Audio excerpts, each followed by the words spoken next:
Yeah.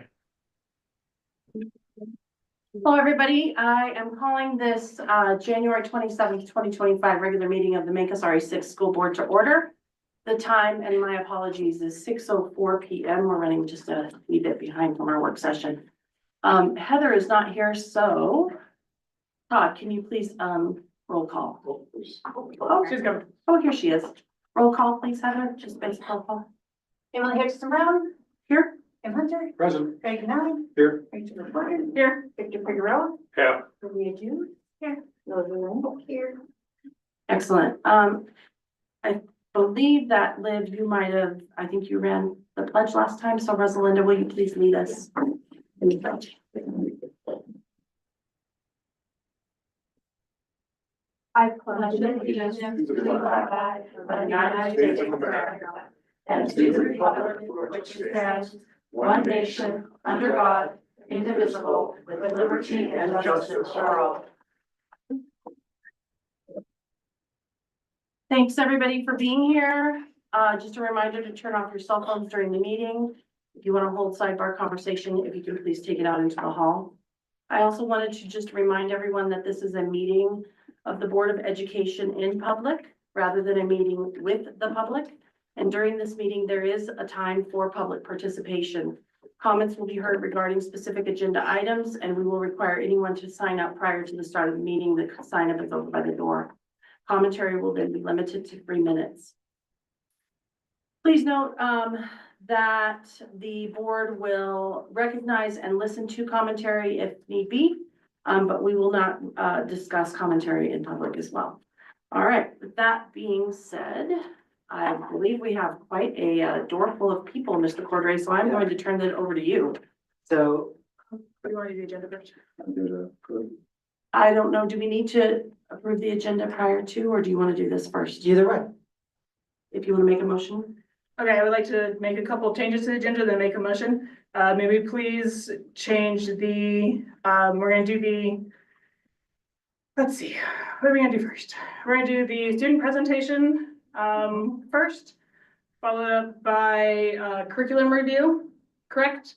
And then possibly do the cell phone policy, academic rigor, and the elementary math.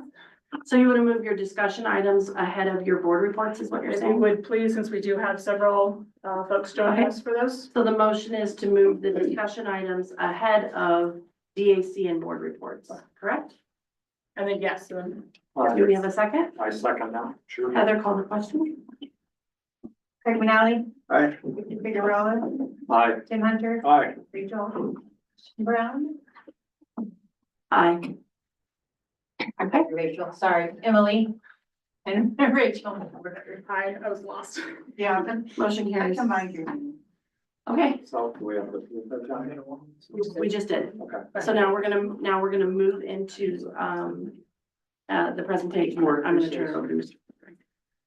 so as you know, January is School District Board Appreciation Month. And we have some presentations around board appreciation. The first one is from students. Then we'll have a recognition by the board president and then the superintendent. Students, if you come forward with the board appreciation item that you have for the Board of Education.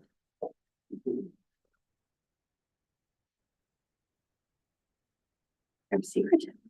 Oh, Oh, wow, that is very cool.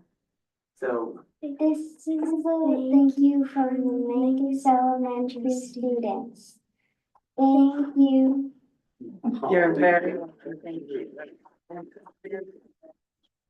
And we have a lot of wall space to hang it on in here, which will be wonderful. Thank you, ladies. I really appreciate it. We really appreciate it. each of the classrooms are represented. Have a feather. Kindergarten through I fifth love with it. their names, and at the younger ones, even their fingerprints with their names on it. Terrific. That blue jay has a lot of feathers. We'll go ahead and get that hung on the wall right away. Excellent. Thank you. Yeah. Good job, girls. Hey, girls. Thank you, ladies. Madam President, would you like to go next? Um, Or would you rather me go? I would rather you go. Okay. So from the school district for the Board of Education, we would like to gift you with knowledge.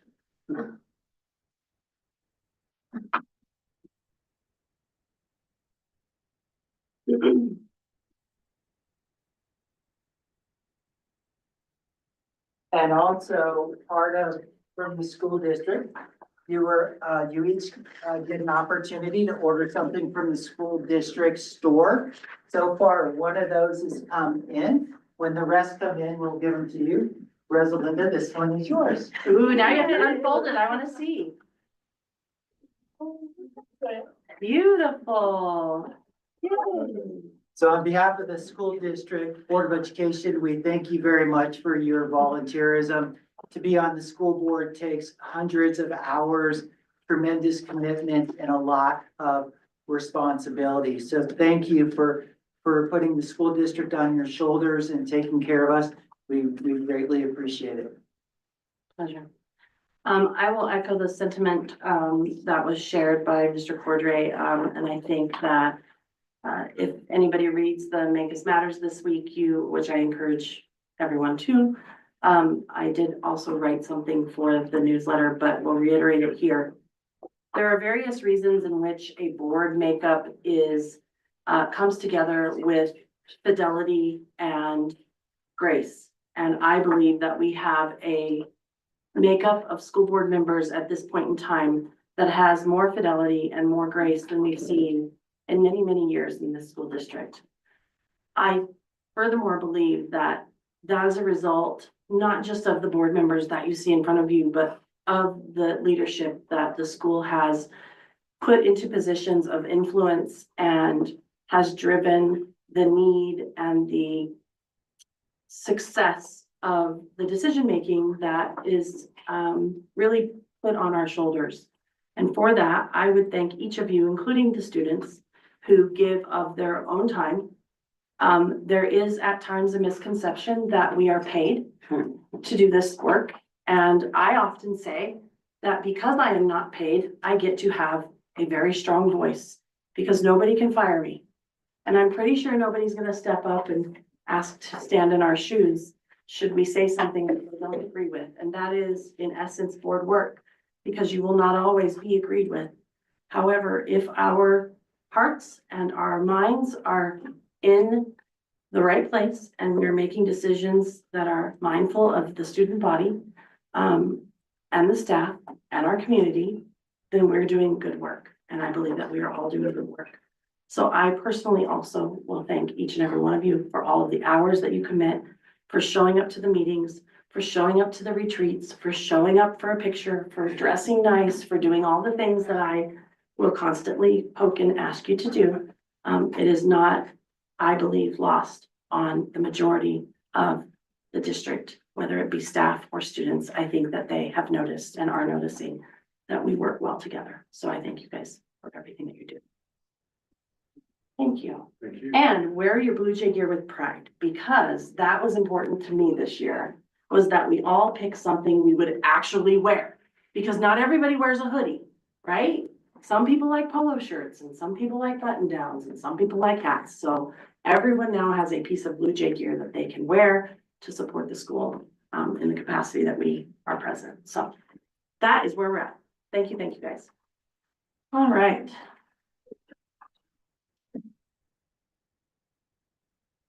Heather, do we have anybody listed on the participation? I know we did it from the work session, but has that passed? We're good?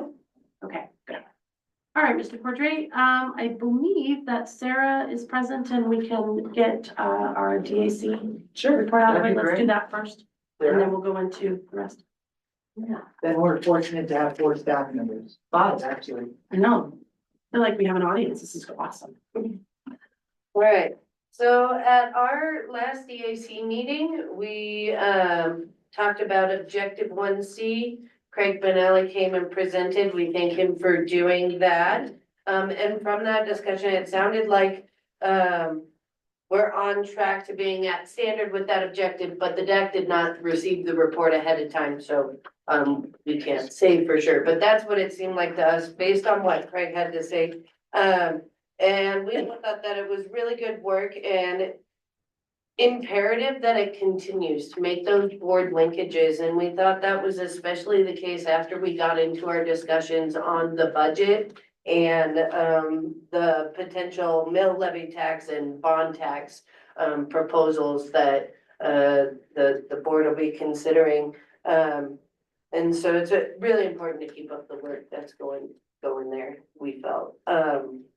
And then Chrissy Miller came in and talked about the budget, let us know about why they update the budget every January and the process for that. And it's all based on the student count and estimating students and finding out the right number and just having to constantly keep updating those budget numbers.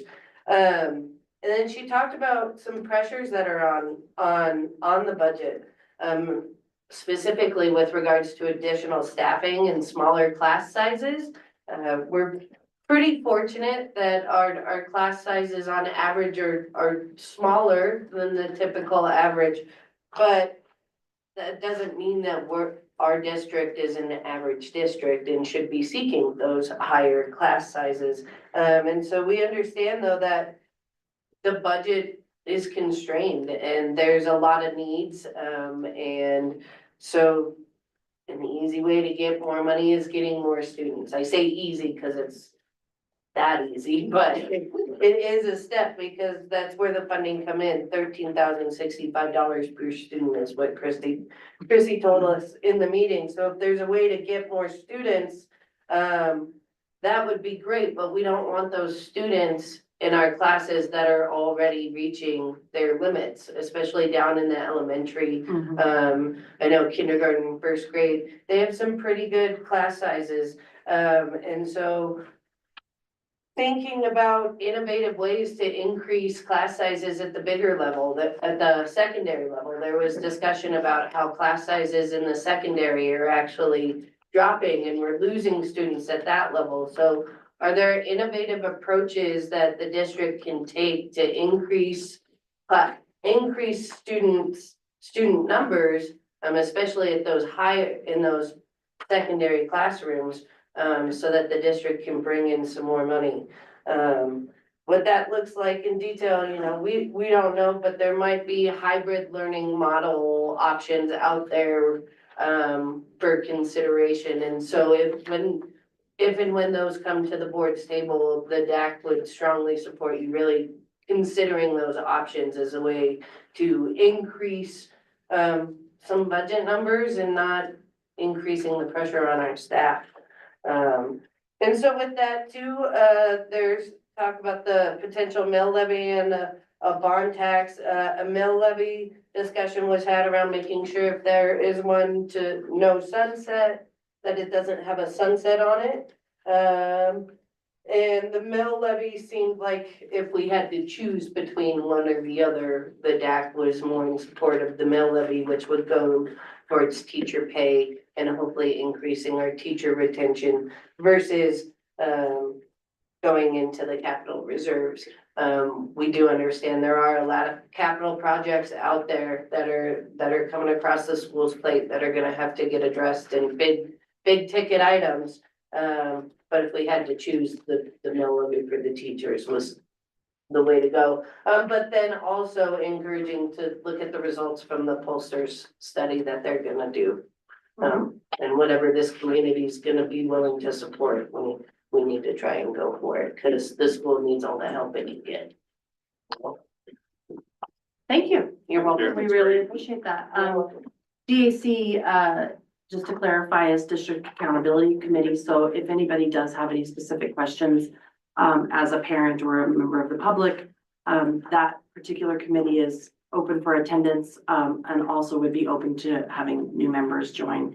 It really is a great second step, I'm gonna say, it's staying in connection with the district itself. I'm gonna tell you the first step is the PTA, and they are desperate for members.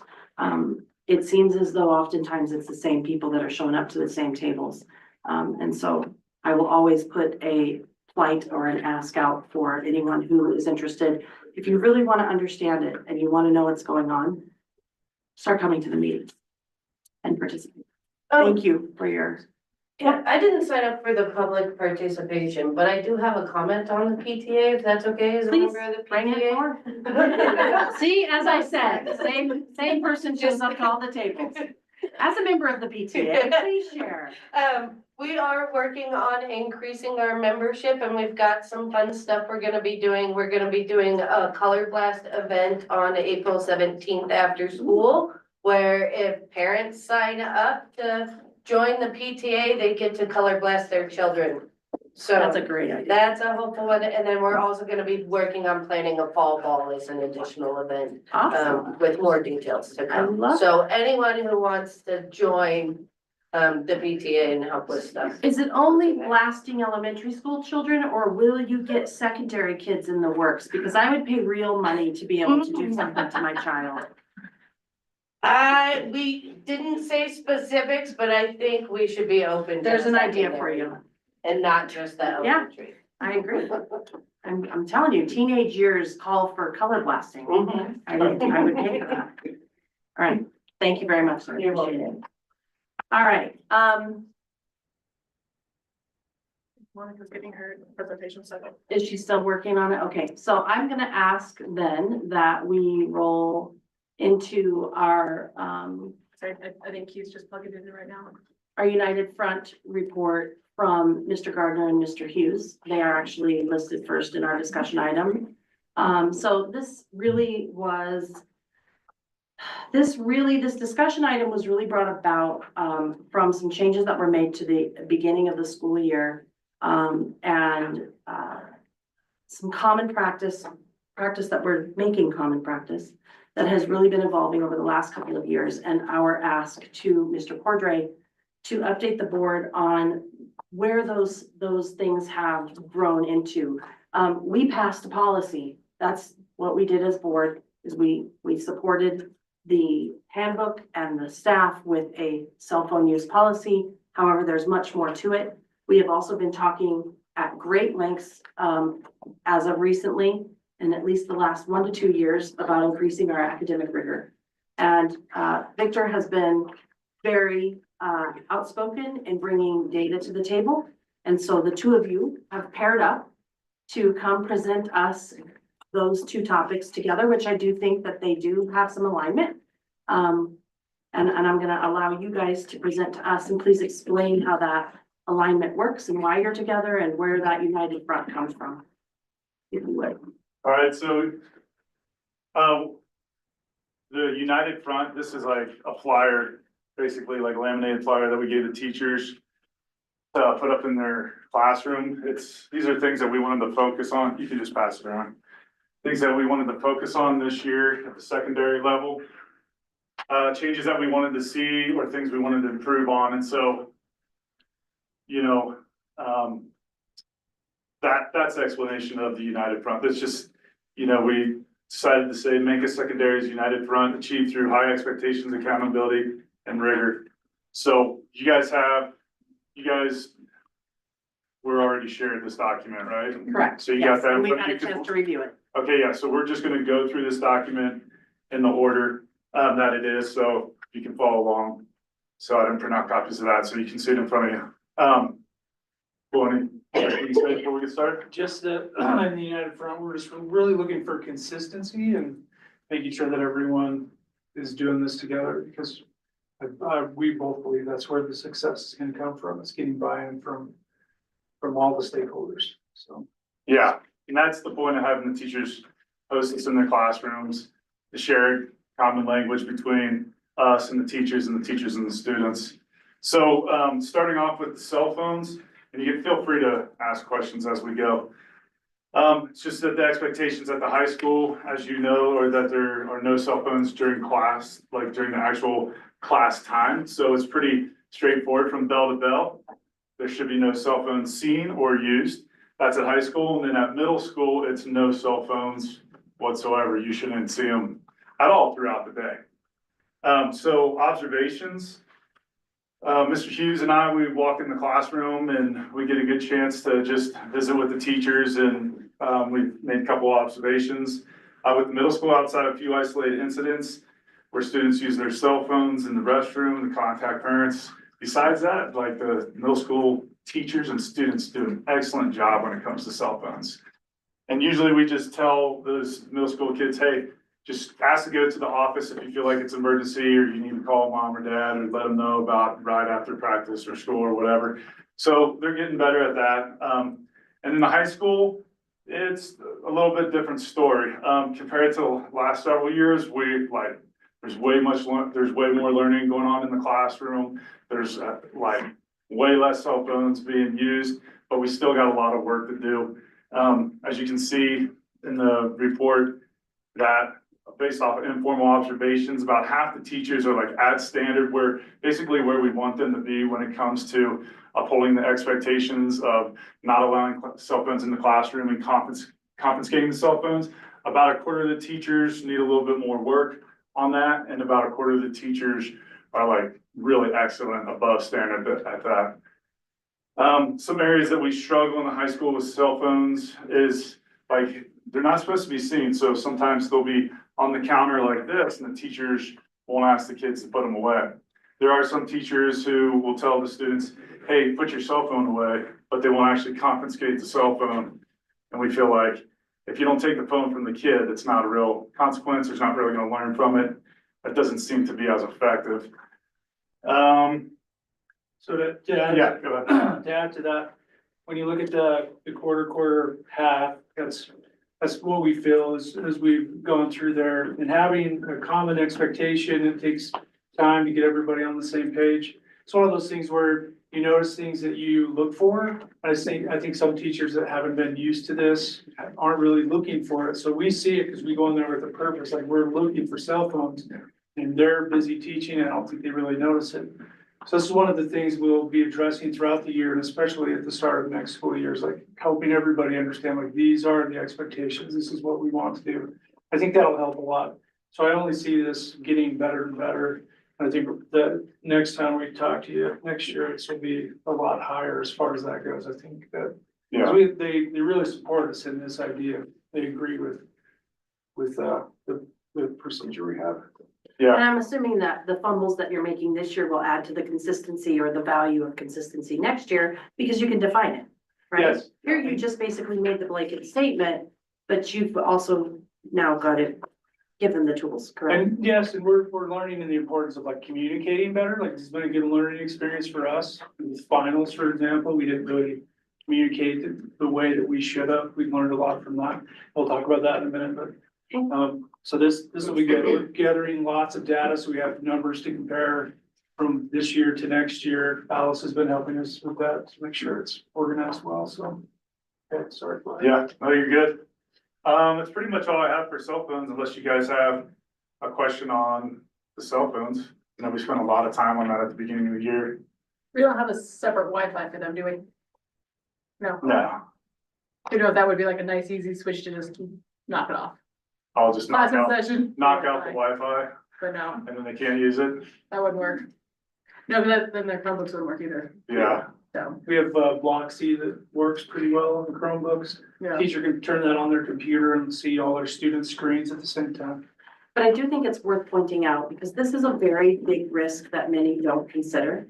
The school can control what content is being brought forth on a Chromebook. What the school cannot control is what content is being brought forth within the walls of the framework of a school that is provided by a cellular service. And that is where I would point out that the policy around the phones just not being present is a safety precaution for our kids.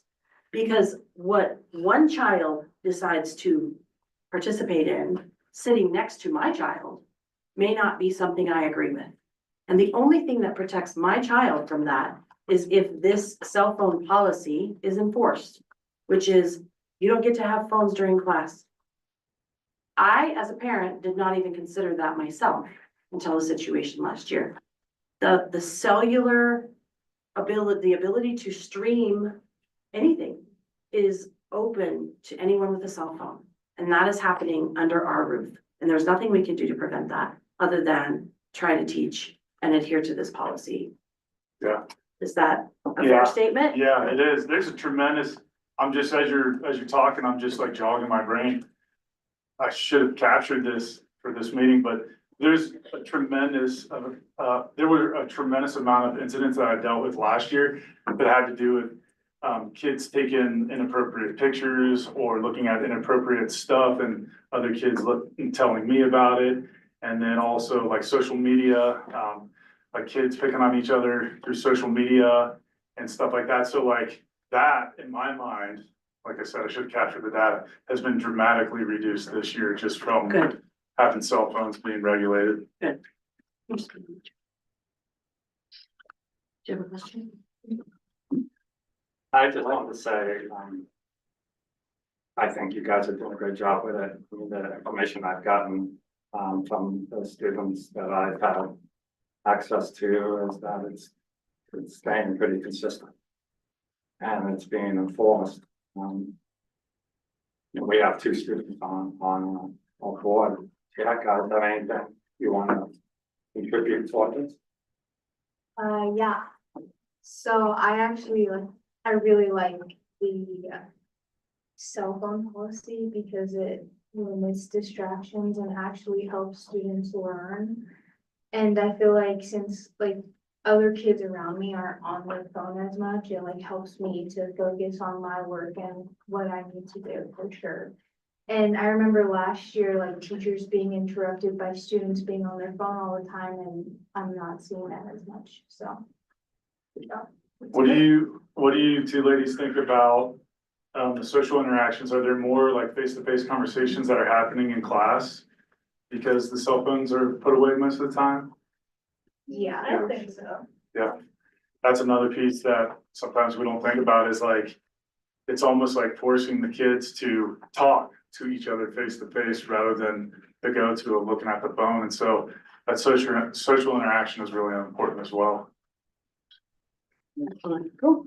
Bell to bell. Okay, bell to bell. So what that means there is that just, we really want to put an emphasis on teachers teaching bell to bell, not being like, oh, you guys did well in class. You got 5 minutes to sit here and do whatever, look at your cell phone, or, oh, we'll go out and play basketball once a week or whatever, because it's nice. It's the spring. We need to get outside. Well, physical activity is great. Of course, I believe that because I'm a PE teacher, but, just really teaching bell to bell and using the time the best that using all that time. Because if you take 5 minutes from every day and there's 144 days and you add that up, how many class times you actually miss? So anyways, teaching bell to bell, and students, learn bell to bell. So the students are engaged the entire time. And so what that looks like, and I'll let Mr. Hughes, this is like his category, speak on how we've introduced more rigor and our expectations are higher. So in an attempt to raise rigor and to really also gather data, we've implemented finals in every high school class. And there were some teachers that were giving finals, but the majority of them were not before this. At least that's what they told me. So this is where we made one of our mistakes, is we didn't really communicate the expectation, and so people just assumed. So that's something we're working on, is to change what that expectation is. And the expectation is that every student will take a final in every class. Then we offer a reward for excellence. So if you have a student who has 89% in the class, has good attendance and no level 2 discipline, they have the option, they don't have to, but they have the option, they can skip the final and it won't affect their grade. So the minimum is 89, or higher. And that was the idea. And that gives us some leverage. That's really helped with attendance. That's really helped with discipline, and it's raised our grades a little bit as well. Students that might have been happy with just like an 88 or whatever have worked harder to get it rolled up high enough that they wouldn't have to take the final. Because it really is not going to have that much effect if they have that high of a grade anyways. So we've also implemented benchmark tests in the middle school, and for multiple reasons. One thing that we want them to do is to look at the standards that they're going to be teaching for that quarter, and design 3 to 5 questions per standard. And then they give that benchmark test the very first, as close to they can, the very first day of the quarter. And then they're gonna give that exact same test at the end of the quarter, and then they can compare the results to see what the students have learned during that quarter. So as an educator, that really helps you to understand, like I taught this concept well, they didn't really understand this one. And that helps you as you plan the next quarter and what you're gonna teach. You might wanna come back and circle back to that standard to reteach it, or as we work in PLCs to figure out how you can teach that better. So there's a lot of perks and advantages to that. So we have the MAPS data, we have the benchmark tests, and we have the finals that is giving us more information to help with our coaching, with our teaching, with what the students are learning. Then we have, let's see, we hoped it in our Friday professional development days next year. We're really hoping that we can spend some more time doing more data dives and looking more at this data. We have the professional development pretty much planned out for the whole year, so there's not a lot of opportunities for that. So we want to plan that into the schedule next year, so that's happening on a regular basis. So that we can really take advantage of that and be able to share that with our colleagues, so they can see where the gaps are and it can be addressed cross curricular. And I think this is really gonna help with these standards. It'll help them. So we can meet that better. If they miss something in the 6th grade, they can stack the standards so they can affect the learning in 7th and 8th grade by doing this. So are you opening up conversation between, say, 5th to 6th, 6th to 7th, 7th to 8th, between buildings and teachers, so that you are testing as they come in the door? That's your first test. Yeah. Where are they at? And then comparing that, and then are those teachers talking to the grade before and after where they're at? Is that what you're talking about? that's what we're moving towards once we get this data. Because we want that vertical alignment, and then they're still horizontal within the grade level. Because like in the middle school, for example, you only have 2 6th grade teachers that can communicate with each other, and you can have some cross-curricular things going on to help bridge that gap. But we'd also have the vertical alignment on professional development, where a 5th grade teacher can let the 6th grade teacher know, like, hey, this is who's coming up, and here's where our issues are, as we have more interventions that are used better. Like IXL is something we want to use next year. It's one of the things we're looking at for math and for language arts. We can fill some of those gaps during advisory. And that's kind of one of the goals we're looking at. You know, as an educator, a past educator, and a board member, I want us to really think in terms of professional development. We have given time to be able to have those cross-curricular conversations, the ones you're just talking about, where 7 talks to 6th and 7 talks to 8th. And so when we talk about professional development, as far as just the overall expectations, we need to think in terms of time that schools might need for them to be able to do that. Because if they don't have time to have those meaningful instructional discussions, Where they then happen. you lose Right. you lose half of what you're trying to do. And for, So I really encourage you to, Find it out. I want to support that, and I certainly will bring that up when professional development comes up. and I agree with everything you've said, and when we're given that time, we can really do something with it. Because once you have data, if you look at it, you're just like, okay, that's the data. I can talk to a colleague about it that has a meeting, and I can actually figure out how to address it.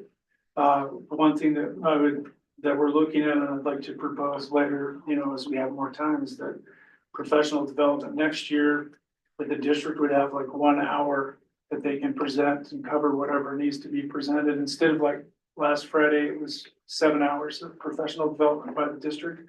It'd be 1 hour from the district, 1 hour from the school, and then it gives them times as individual instructors to work on professional development, things that they want to work on and get better at. So you kind of set like the expectation so they know what to expect each time. That would give us opportunities to do data dives, to do vertical alignment, to create VLCs, to work more with our colleagues on real life data that we have in front I of us. just encourage, maybe we take some time and you guys can come up with a presentation to help us better understand if we're not doing district, professional development, if we cut back on that, what's it really mean with the work that you're doing, and help us understand what is that work? And more detail, it's not, you can't do it now. Yeah, this isn't the right time, but those are some things that we're looking at. And we want to share and get more input and feedback from everybody. The benchmarking has been asked for a while, so, and I know that it's being, there's a deeper dive going from preschool to elementary, elementary to middle, middle to secondary. And so I'm encouraged by hearing that you all are doing that within middle school, and that will just advance into elementary and school. So- Yes.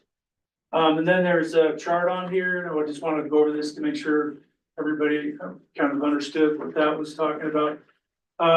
So Which line is the Mancus line? I'll make this. On the chart, Yeah, so explain how it Okay. works its way down. so the top one going across, that's the high school 23-24. So that's last school year, semester one. There was 247 A pluses given during that semester out of the 1,002 total grades that were given to the high school. 205 were A's, 154 were A minuses, and so on. Then right below that is high school 24-25 semester one, the amount of A pluses, A's and A minuses all the way down to an F. So then I totaled it, so 606 A's on the third line. That's all the A pluses, A's and A minuses combined, so you wouldn't have to try to do the math in your head. And so you can see the comparison. At the top, it talks about the average rate in Colorado for an A should be between 15 to 25%. 25 is the really high side. 15 to 10 is actually where you should be according to a bell curve of distributing grades to where they should be. Here in Mancus, our high school is actually at 60% A's. 60% of our students are getting an A in their class. If you look at the middle school data, it's a little bit higher. It's about 62% of our kids are getting A's. What's that tell you? You tell me. Well, I think that there's some assumptions that can be made. And I think people do make those assumptions. And I think there's probably some truth in some of the assumption.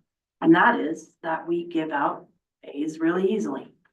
And that our rigor and our expectation is not as high as it should be. And we hear that at times from graduates or parents of graduates after their graduate goes off to a university and they are dropping out in a year. That is where I jump, that's the conclusion I jumped to. I'm not saying it's the appropriate conclusion, but that is where the conversation around rigor has been brought forth. Are we asking enough and giving out the proper grade? And really, there's not enough data here to have a conclusion. You can make a lot of assumptions from this. But one thing that it makes me think about is that it is appropriate to address rigor in this situation. One thing that we tried to do at the first of the year was we went in and we had all of the high school teachers weight their grades and the middle school teachers. So we made a decision as a group of all the teachers that all the assignments would be weighted for a total of 30%.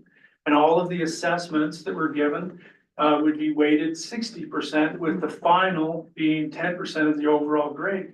And what that does is it really focuses on the understanding, showing that you actually understand what's being taught, which is the assessment. So even if you did all your assignments and you had 100% in everything, but you failed the assessment, you can't pass the class. You have to pass the assessment to pass the class, which demonstrates competency and understanding in the concepts that you're being taught. So even having the grades weighted, you notice that it didn't really change that much. We went from 606 to 640 A's. I think that it went up a little bit because we've talked about rigor so much. Teachers have heard that, students have heard that. So I think there's and the leverage of, getting out of finals, I think has helped raise that up a little bit. But I think we need to gather more data and look at this. I worked with Alice quite a bit, and she made a pivot table and we took all the data. I could tell you exactly how many A's every instructor at the high school gave. We can look at it as close as we want and see exactly what's going on. And it was interesting because you would imagine art, PE, things like that, those should have a lot of A's. That totally makes sense. A lot of that's participation. But the rigorous classes, when you think of rigor, you think of science, math, language arts, those amount of A's should be a lot lower. And it was interesting to look at because some of those were still up in the 60 to 70% of their grades were A's. Looking at individual instructors, what they're doing. So one of the things that we hope to do next year is to really set the expectations for educators as we begin the school year and make sure that we're all doing things the same way. For example, there should be 2 grades entered every week. You should be giving, in a high school class, you should be given a minimum of 5 major assessments during the semester. Because 5 won't really affect your grade if you fail one of those. If you give less than 5 and they fail an assessment, they're probably gonna fail a class. Mhm. You shouldn't give more than 10 assessments because then you dilute it and you can fail an assessment and still pass the class. So it's kind of, we don't wanna have like control over what they do, but we want the expectation, hopefully that they'll follow it so that the grades will be consistent and we can look at an outcome and know that that's the same for this class to that class to this class, that everyone is addressing it in the same way. And that's really what the unified front comes down to, is we're trying to get everybody on the same page, doing the same thing so people know what to expect. We know it's gonna be the same in every class. The expectation is gonna be the same. The grading is gonna be the same. That helps parents, that helps students, and that helps educators, honestly. Well, I appreciate all of what you're talking about, because that's something I think from the beginning, with me and Emily coming on the board, those were discussions that we had and that we heard from students, that we heard from teachers, all that stuff. So I commend both of you guys for changing, or really working hard on the culture and the time to help teachers understand why that shift has to happen. The only thing I would say to you is, when you report out next time, please bring some information about the struggles of students to reach those expectations. And what I mean by that is, as you raise expectations, as you raise rigor, you're gonna have students, some are gonna rise to the occasion, some are gonna be in the middle, like, oh, this is getting harder, and some are gonna be struggling. So, really want some discussion about what systems we have in place to help kids be successful wherever they are in that continuum. Because in the end, that's what this is about. And even if they don't reach the high rigor, none of us want to see those kids fail. So, And I agree with that and hopefully lowering the amount of A's, I'm not saying we have to go down to like 10% or whatever, but the last thing we want to do is mess up the culture or deflate kids. That's the last thing we want to do. One of the things that we've talked about doing next year is changing our study skills class into a credit recovery class, which will allow students to recover grades that they failed in previous semesters, that will get them back on course for graduation. We're going to set up a peer tutoring that happens during the school day. And what that will do is that we have students that are currently, a lot of them are going to elementary, to be over there as a student aid, which has been very helpful to elementary, and it's a great experience for these kids. But we're gonna take some of those top academic students and have them do peer tutoring during that time. And so instead of kids going into a study skill class with one instructor who's running some online classes and checking on all these kids, they'll be paired up one-on-one to work with a peer tutor to try to close some of those gaps and help them with the hard part. And we know this is gonna take a long time. This isn't gonna be like a magical thing that we can flip the light switch, but I think over time that we can get there and that we can see that rigor rise to a level that everyone can, that hopefully everyone wants to achieve, Well, I think you're finding out already, you're gonna have to adapt and adjust to provide the solution to what was brought forth because of the expectation, right? I would caution you with the students. I would just let's make sure that we're using students that want to do that. Yes, it's all volunteer. Right, that want to raise their hand, maybe they want to go into education, they're good teachers, it's a knack that they have, that's great. I would just really strongly suggest that would be something that I would look closely at. It sounds to me as though it's much like our cell phone policy. We put something into place and we are asking of our staff an expectation. And then we're discovering where those holes or those gaps are at. And then you are now saying you're going to work on filling those with the same practice and expectation throughout, so that people are not off on their own trying to figure it out and trying to adjust their grading scale or their system. We've talked about grading systems, and we've talked about the need to have those conversations for 3 years now. So this sounds like it's resulting in that having to happen in order for your expectation to come forth without complete, dismal failure, right? You have to set them up to succeed, and that's what you're putting into place, Correct. or will be. And we really believe in shared leadership. So besides me and Josh and Alice and Audion, we also have a leadership team that works with us. So we have teachers that are involved and being part of the solution, and it's all of us coming together and deciding what we want to implement, how we want to implement it, so that we get better buy-in. And so that's something we're currently working on. We've started way early. I know it's the middle of the school year, but we want to have things ready to roll out. I want people to leave at the end of the school year and enjoy the summer and not be thinking about, what am I doing next year? How is this gonna work? They should already know that by the time they leave, so when they come back, they can just, go to work and not have to freak out trying to adjust to the changes. Credit recovery in your advisory class it's advisory, correct? Yes. That is the hands down best news I've heard in months. If we can adapt advisory to work, it would be a huge win for us. We're working on scheduling and stuff, so. So as we're we gonna get try something more solid, we'll come and present it to you guys, but. all good stuff. Quickly, just in essence of time, Mr. Gardner, I know that hall passes, tardies, and dress code are all very important to you. Can you give us a quick, I do know that there is a lot of positive there. And I know that there are still some struggles, so I would love you to look at the positive and tell us where we're still struggling. Yeah, so just in the summary of those three things, what you said, really, all classes, we have a unified expectation that you should use the hall pass. We're getting better at that. There's not too much to talk about on that. Attendance and tardy, the attendance thing is I feel like it's my baby. I've been working on this for over 2 years now. And like we've said so many times, we've had to change and adapt and teach. And I know hopefully someday we will get to a point where every parent and every student and every teacher, everybody understands the point system. I know it is robust. I know it is complicated.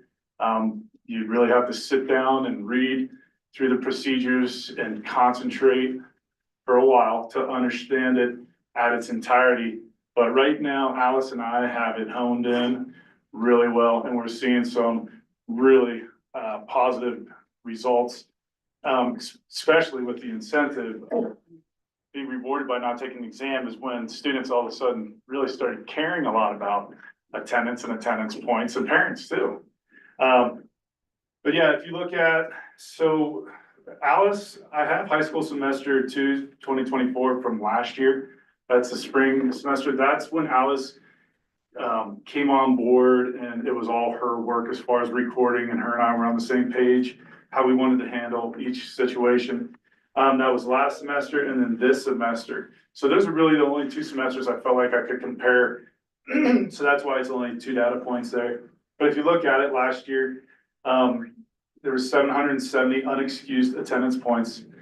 And if you look at this first semester, there's 417 unexcused attendance points. So one can conclude that fewer kids are skipping class. This is decreasing the unexcused absences. Or, if a parent knows that their kid is not at school and the parent doesn't call in, that's still unexcused because we've had no communication. So the kid may not be skipping, but mom and dad didn't call in.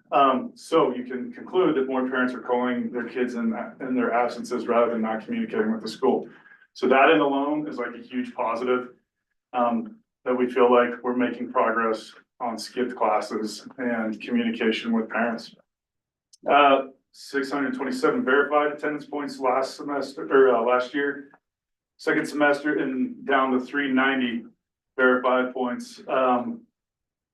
This means that one can conclude that parents are not pulling their kids out of school to do things like I had one parent tell me, oh, well, I guess I better keep my kid in class instead of having them go run an errand for me because I'll get a point for it. You know, so like things like that are like becoming important for parents and for the kids to be in class rather than running errands or whatever. So kids are getting pulled less. And then this year, well, oh yeah, doctor's notes. Like what we really got like probably 15, 20 doctor's notes at the end of this past semester from families because they realized, hey, if you turn in a doctor's note, that's an unexcused absence and you don't earn any points. And so we want to provide that doctor's note to the school. And so like that all came about because kids wanted to be exempt for the exam. And so they're hounding their parents to bring in the doctor's notes to prove that they actually weren't skipping class. So like if we keep this trend up of parents communicating, getting doctor's notes, kids not wanting to skip because they know it builds points, and then parents and kids deciding to stay in school rather than do things that may not be that important, well, then we got more learning going on. So that's been a big deal for us. Kids are hustling. Yeah, I've been here during the day in the exchange of classes and they are very nervous about being tardy. yeah, tardies, the thing with tardies is, like, last year I suggested to the teachers that they use the tardy procedures that I used to use when I was teaching, and that's is the fourth tardy is a detention in the quarter, and that's very easy to track on Power School. So you just have to be diligent about taking your attendance. We want to make sure the teachers are taking accurate attendance, and we want to make sure they're keeping up on it. And if we're doing that, it should not be real difficult to log the tardies. So fourth tardy in the quarter is a detention. So the kids, they are really hustling the class, and it's an expectation for our teachers to actually give the referral for the fourth tardy. So that's why you see the amount of incidents have increased on the referrals for tardies is because teachers are actually enforcing this year, whereas last year we just suggested enforcing it. So this other secondary discipline data is, I feel like I can cover quickly, but it is something I do want to cover. Like before I get to that other discipline data, do you guys have any questions about like attendance or tardies or hallway passes or anything like that? Dress code is getting better, correct? It is. Okay, so it's getting way better as far as the 3Bs, breast, butt and belly. So the breast and the butt, like the short shorts, way better. What's not gotten better, this is mostly my observation, is the showing the belly. So it's just, that's such a tricky one because kids are sitting down in class, teachers don't see it. Kids will wear the coat when they're walking in the hallways, and as soon as they get to class, they take it off for like a teacher that they feel like maybe not say anything, or keep it on for a teacher who will say things. So it's not as consistent as we'd like to see it. I'm glad it's getting better. You can blame fashion. They also don't like to wear coats when it's snowing. So Yeah. let's choose our I battles. saw that, I saw it. Okay, well, if you guys ever want to, like I said, attendance, that's like my baby, Alice's baby. If you guys ever want to like do a deep dive into that, Alice has got like heat maps and weekly data and just overwhelming amount of stuff, information that we can give you if you ever want to look into that.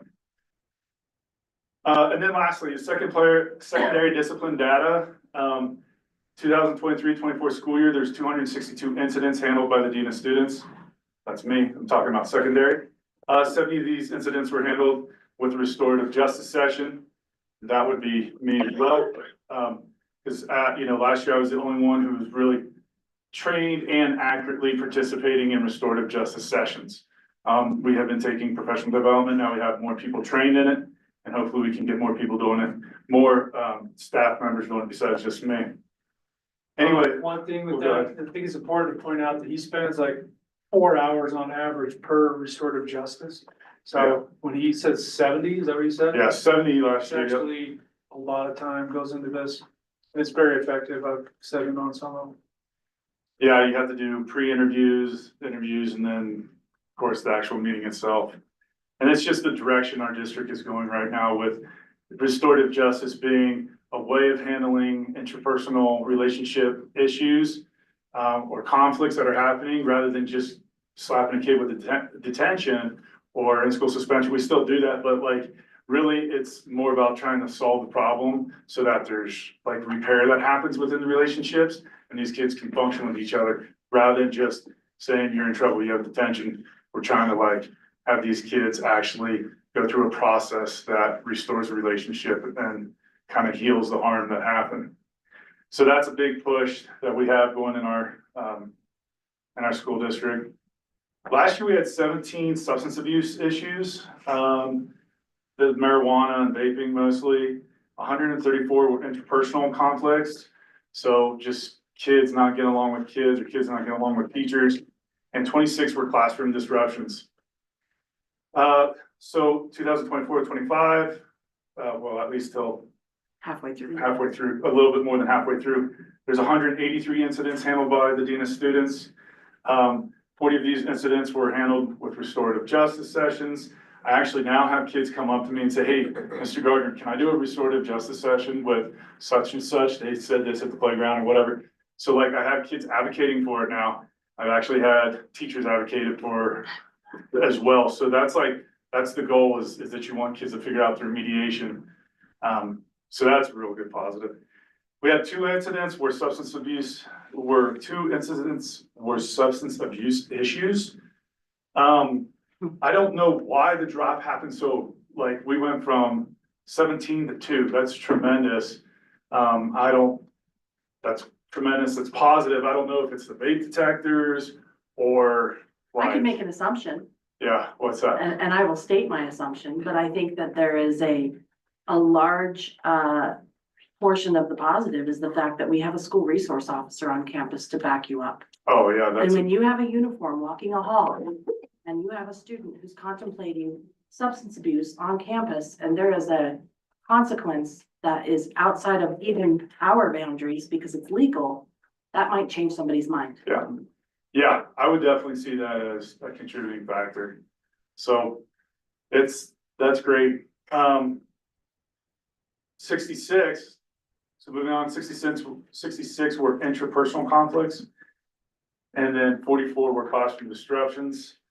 I want to say 66 interpersonal conflicts versus 134. Maybe we're having a decrease because kids are figuring out how to restore relationships and, you know, I don't know, that's the hope right there. So the increase in the classroom disruptions this year over last year, Mhm. do you have an idea as to why you're seeing that more? Are people calling on you more? I think that is the key. I'm really stressing hard.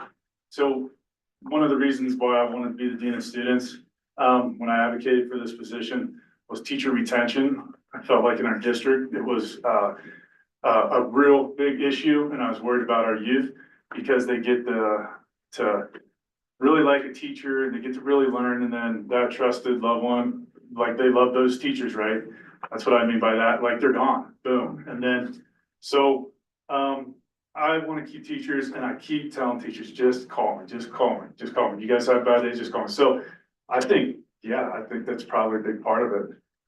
So I would also lift up to the board, and this is just a personal observation, this type of data, I think will help us when we are faced with the challenge of placing this position on our salary schedule, versus, perhaps grant funding changes. I have seen, personal, and I do have a secondary student, you have a secondary student. I have seen a significant difference, within the secondary school between the addition of a dean of students, the addition of a secondary leader who participates with that dean versus it being divided. There's more of a, I see you two together all the time, which I bet the students could probably affirm that. And then if you toss in, which we really did, the addition of an SRO, you've got a united front of leadership that is showing our students as well as our staff and our public what's important and how to walk through these situations. And so as a board, we need to consider that when we're challenged with keeping it. Just like anything else, it works when you pour into it. And we haven't had a lot of that for a long, long time. And I think it's starting to show. Those are the things, to go back to the DAC comment, those are the things that attract students. Because they know that they can come and they'll feel safe and they can learn and they're going to be given a multitude of opportunity other than just athletics or just academics or just, I'm going to feel good walking through those halls.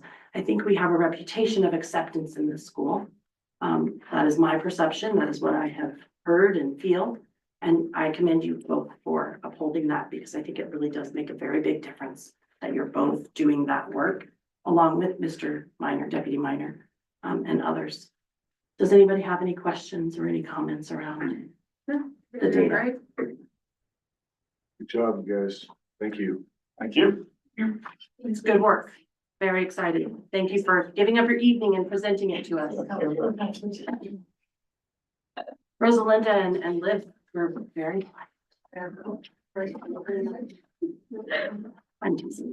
Okay. So we're gonna roll right into, and this is interesting to me because this is the basis of academic rigor, which is curriculum. Even though we're gonna go step back into our primary school and our math curriculum, we are here to take a deeper look at what has almost been a year's worth of work, correct? Yeah. Okay, and I think that's important to point out for us, because when Victor and I specifically joined the board, we joined during a time where there was not a curriculum process that was really very specific and thoughtful and written and narrowed down. And although the policy was there, we've now aligned policy with practice. So I am very excited to hear about the practice of this curriculum as we review what you're here to present to us, which is a lot of paper. Yeah. So that's math. I'm like, oh my God. We've been preparing for a year. Yeah. It's true, and So here's and that will be really obvious. Really appreciate you guys having us tonight. I gotta tell you, the last 2 years, working at Mancos Elementary School, it's just been the greatest honor of my life. And it's because of the people that fill the hallways. And it's all the teachers, all the staff. I mean, what an impressive collection of human beings. It is an honor to see their daily acts of courage. It's humbling to sit in the back of their classrooms and see these masters at work.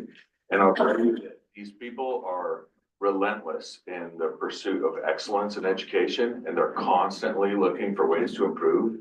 And that's what brings us here tonight, because we have a major opportunity to improve measurably and meaningfully in our math instruction. And with that, I'll turn it over to these amazing teachers. All right. Okay, so we're just gonna go through, we had some different points that we wanted to hit. And the one that I wanted to start with was the curriculum review process and policy alignment. So the first thing I have here is it's the policy. And I kind of went through and highlighted the important things that we needed to make sure we had. I know we are doing a math curriculum, but I felt it was important to highlight here that we wanted to be approved by CDE. And so the math curriculums we looked at were already approved by the CDE. There was a big list, but we looked at only approved curriculum. And then I'll go through here and show the rest.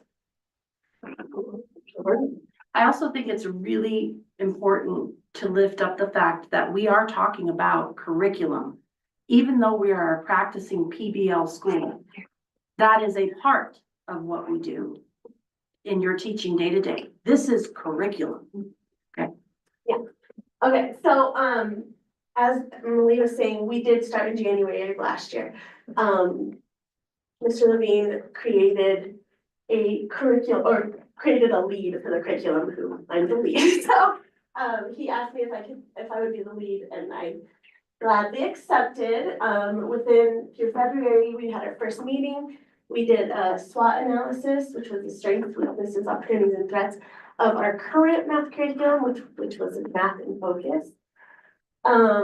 Then we went into April and we looked at, like I said before, the CD approved curriculum, as well as our neighboring school districts and what curriculum they had. From there, we chose 5 CD approved curriculum that we felt like we wanted to order samples of.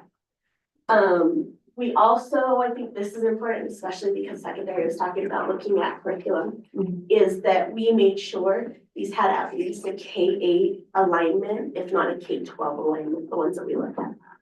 And then we went into the summer, looking at these samples, getting them ordered, surveying grade levels. If you were interested in piloting, would you like to be part of this? And then a lot of us were given, well, actually everybody was given online access to all 5 of the curriculums to look at it before the books came in. Then we went into June, and this is where like a lot of the work took place. The samples came in. We chose to look at iReady, Reveal Math, Envision, Into Math, and Illustrated Mathematics. From here, we kind of, you were talking PBL, and we actually did have a driving question of this. We said, which curriculum best supports student learning from the standards? I'm just gonna go really quick to this next slide. I think we looked at this too. This was the review that we used, and I was just gonna pass these around. There are a couple of ones from the one you were looking at. But I did a lot of research from how do you review a curriculum? How do you figure out what's good with them and what's not good? So I came up with this, and we used this with all the teachers that showed up for the summer session to really look at it and decide if this is what we wanted to do.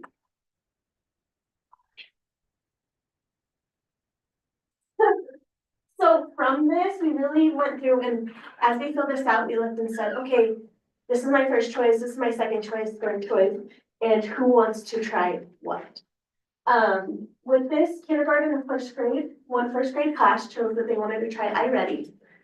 One of the second grade classes tried Reveal Math, one of them tried Into Math. In the 4th grade, both classes tried Envision. We, at that point, took 8th grade math out of the conversation. In July, thank you to Heather, all these curriculums were ordered and training was scheduled. Each of these had PD that we had to do in order to get them set up. And then in August and September, they were received, training took place, and implementation began. And then throughout this school year, September to October, we had individual PD trainings for each curriculum, and that was attended by the grade level that was piloting, as well as most of them were attended by our math interventionist, so she would have a part of that. And then I also attended each one of them. In October, we looked at pros and cons within each one of them that was being piloted. We decided, should we continue with these? Should we discontinue using them? This was at we all kind of went in the beginning of the school year saying, we have to get through the first quarter. We have to give it a good try and get through the first quarter of it. So this was basically the first quarter. And there were a couple of grade levels that said, we're not going to continue with this because it's not what's best for our students. And then we continued individual PD. In November, again, we looked at pros and cons. What are we seeing? Should we keep going? Should we stop these programs? And again, people made decisions to either keep going or stop. And then individual PD as well continued. In December, we requested quotes from 2 curriculums to possibly adopt. We requested quotes from iReady and Reveal Math. Those were the 2 that we felt were the best for our student learning. And then in January, we continued with the individual PD. And we made a final decision to go forward with recommending the adoption of iReady for the 25-26 school year for K-5.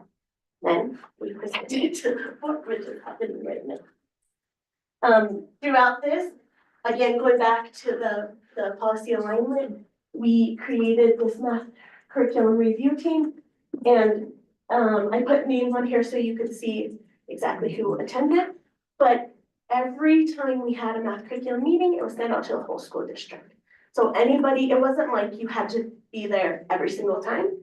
If you wanted to come and be a part of it, or you had something to add, you were welcome every single time. And we also, many of us are parents, so we definitely had say in this as parents as well. Some of us are all of them and on DAC as well. But we also presented these at the Watchdog Dad event. And we had dads that asked some questions and gave some feedback and, which we also felt was really important because we feel like dads don't always get to give the say. I'm saying that as a mom, Right. that they don't always get the say in educational, decisions. So we had them. Were they excited about it? They were, yeah. And we actually, at this point, when we had the Watchdog event, we had all 5 curriculums out so that they could see which the 5 different ones. And then we had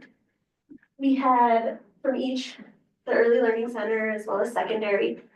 And the one thing is, you know, you can't make people go to meetings, but you can, oh, sorry, I provided it. But you, I invited and they came and maybe they weren't there for every meeting. That's But awesome. the people that were making the decisions and in the trenches were the ones that were at every meeting. That's amazing.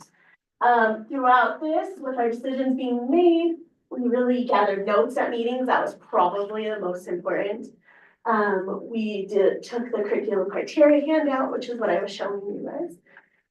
We had observations of the teachers being piloting the programs. Student observations, what do they think of them? It's really fun to ask a kindergartner what they think about their math, what they're doing. And then we do have data from math, STAR math, curriculum, and then curriculum diagnostic assessments that came with them. And then, of course, the trial and error and the process of elimination for the ones that just didn't make the cut. Okay, I'm gonna go, I piloted, iWrite for kindergarten. I absolutely love this program. I think it's great for my kindergarten students. So I'm gonna show you kind of what a day in the life of kindergarten looks like. So, for each lesson, they have a slideshow presentation for the students. So this is being shown. I also have my, teacher's guide that I can go off of and go through to really go more in depth. But this is what the students see. So when we start the day, yeah, sorry. I just, okay, let me go back to that. Hey, that's just kindergarten. That's just kindergarten, so that one is actually first grade. So first grade, Miss Russell piloted, iReady for first grade. So at the beginning of each slide, they have a learning target and we go over the learning target with my kindergartners. And right now we're talking about composing new shapes to make a new, like 2 shapes to make a new shape. And so it was really cool today. I started unit or session 1 today. And I talked to my kids about what composing means. I was like, what does that mean? And they looked at me like I had 4 heads. And so we went through about how like a musician composes music. And so I was able to bring in different resources with that. So we always start with our learning target. And by the end, we go through. So then they do a little warm up for kindergarten. So it says show it another way. So it will show, it will show a number. So then they have to subitize this and say how many is here. And so a lot of them are still to the point where they're counting. They say 6. And so then they have to show me with their fingers and they also have to write it down. Some of my students are doing the 3 and 3 make 6. And so they're starting to go lots of different ways with showing it another way. Go ahead. And then they'll add another one. So if 3 and 3 makes 6, if we add 1 more, how much is that? So even in the very beginning, middle of the year kindergarten, even beginning of the year, we were doing simple addition. Now we're doing it where it's getting more of a everyday occurrence with them. Go ahead. And so then 8. Okay, that's the numeral of 8. Show me what 8 looks like with dots. Show me what it looks like with pictures. Show me what it looks like with an addition fact. And so we really go through this every single day. That's a quick warm up, go ahead. And then again with 9, go ahead. And so now, go ahead and click. They will show things like this. And so what's one thing that I started out by saying is like, what do you notice and what do you wonder? And so they go through and they can tell me, oh my goodness, Ms. Ferguson, I noticed that this one is white and the middle one is yellow. So we start very basic. Then some of them will say, there's 3 hexagons. Then some of my more advanced ones will say, I see triangles connected to hexagon. So it's differentiated for all students where they can just tell me what they see simply. Some of them can go more in depth with what they see. And so then we go over, we're reviewing all the shapes and then we see what we can find on that. Go ahead. And then this is the great question. This is what I'm teaching tomorrow. What shapes do you compose in your hexagons? So they're going to get this mat in front of them with all the manipulatives, and they can use to try to find to see what shapes will make up the hexagon and what shapes. And it's a trial and error for them. They might not know, and they might just say, I don't know, one big yellow one's a hexagon. But then if they notice the yellow one's not a piece that they can have, so then they have to use all the different shapes. Go ahead. So it's a very hands-on approach to learning math, go ahead. So now we get to the apply it part. So that part was the centers part or the hands-on teaching. This is what I'm looking for. And now it's an apply it part, which is also more centers, go ahead. So then they're gonna go, okay, I want you, the shape that you just made, what shapes did you use? Circle the shape and then write how many of those shapes did you just use. So now what they just did on their mat, they now have to transfer the information. So now they have to look at what they just did and transfer the information down and write their numbers correctly. Go ahead. And so again, more centers and practice for our kids. So this one, there's 2 different ones that you can compose flat shapes, or they can do a memory show and practice, which would be memory with numbers. And we've been working more with numbers right now too, just to try to get them practice recognizing their team numbers. So this is, keep going. So this is an example of the memory game. They have a memory game for shapes and they also have a memory game for numbers. Right. Again, number recognition. So now in their book, they have a practice book that the kids have that then now they will go back. And so I will tell them, we're gonna add a shape to each existing shape that's there to make a rectangle. What are we gonna do to make a rectangle? And so we look at the example and we're like, okay, they had a triangle. What else can we add to the triangle to make another one? So now they're having to apply that learning target of combining 2 shapes together to compose to make another shape. And so we can go through and talk about what we need to make the shape. Go ahead. And again, this one is now to make a triangle. So we're changing shapes, so they're having to use their brains to do that. And then at the end of every single lesson, there's a reflection. So with the reflection piece, go ahead. We talk about, what did I learn this math lesson? What did I learn today? What do I think about what I learned today? And what do I still have wonderings about? What do I wonder about this? And further with my understanding. And so this is part, especially with PBL, that I know I struggle with, is the reflection part, especially in kindergarten, because a lot of their answers are, I don't know, I just learned today. But it's like really diving deeper into what did you learn? What about math today that you learned that you really liked or that you still have wonderings about? And so I just wanted to show you guys. And so then here, we talked about murals today. And so then at the end, it always shows a little picture. And then we talked about, how do you think this mural was made? What shapes did they use? How did they compose these shapes to make a mural? So at the end of every lesson, there's also a connecting to culture. So that is just a little piece of what iReady does in the course of a day. So since August, Ms. Mitchell and I have been doing this.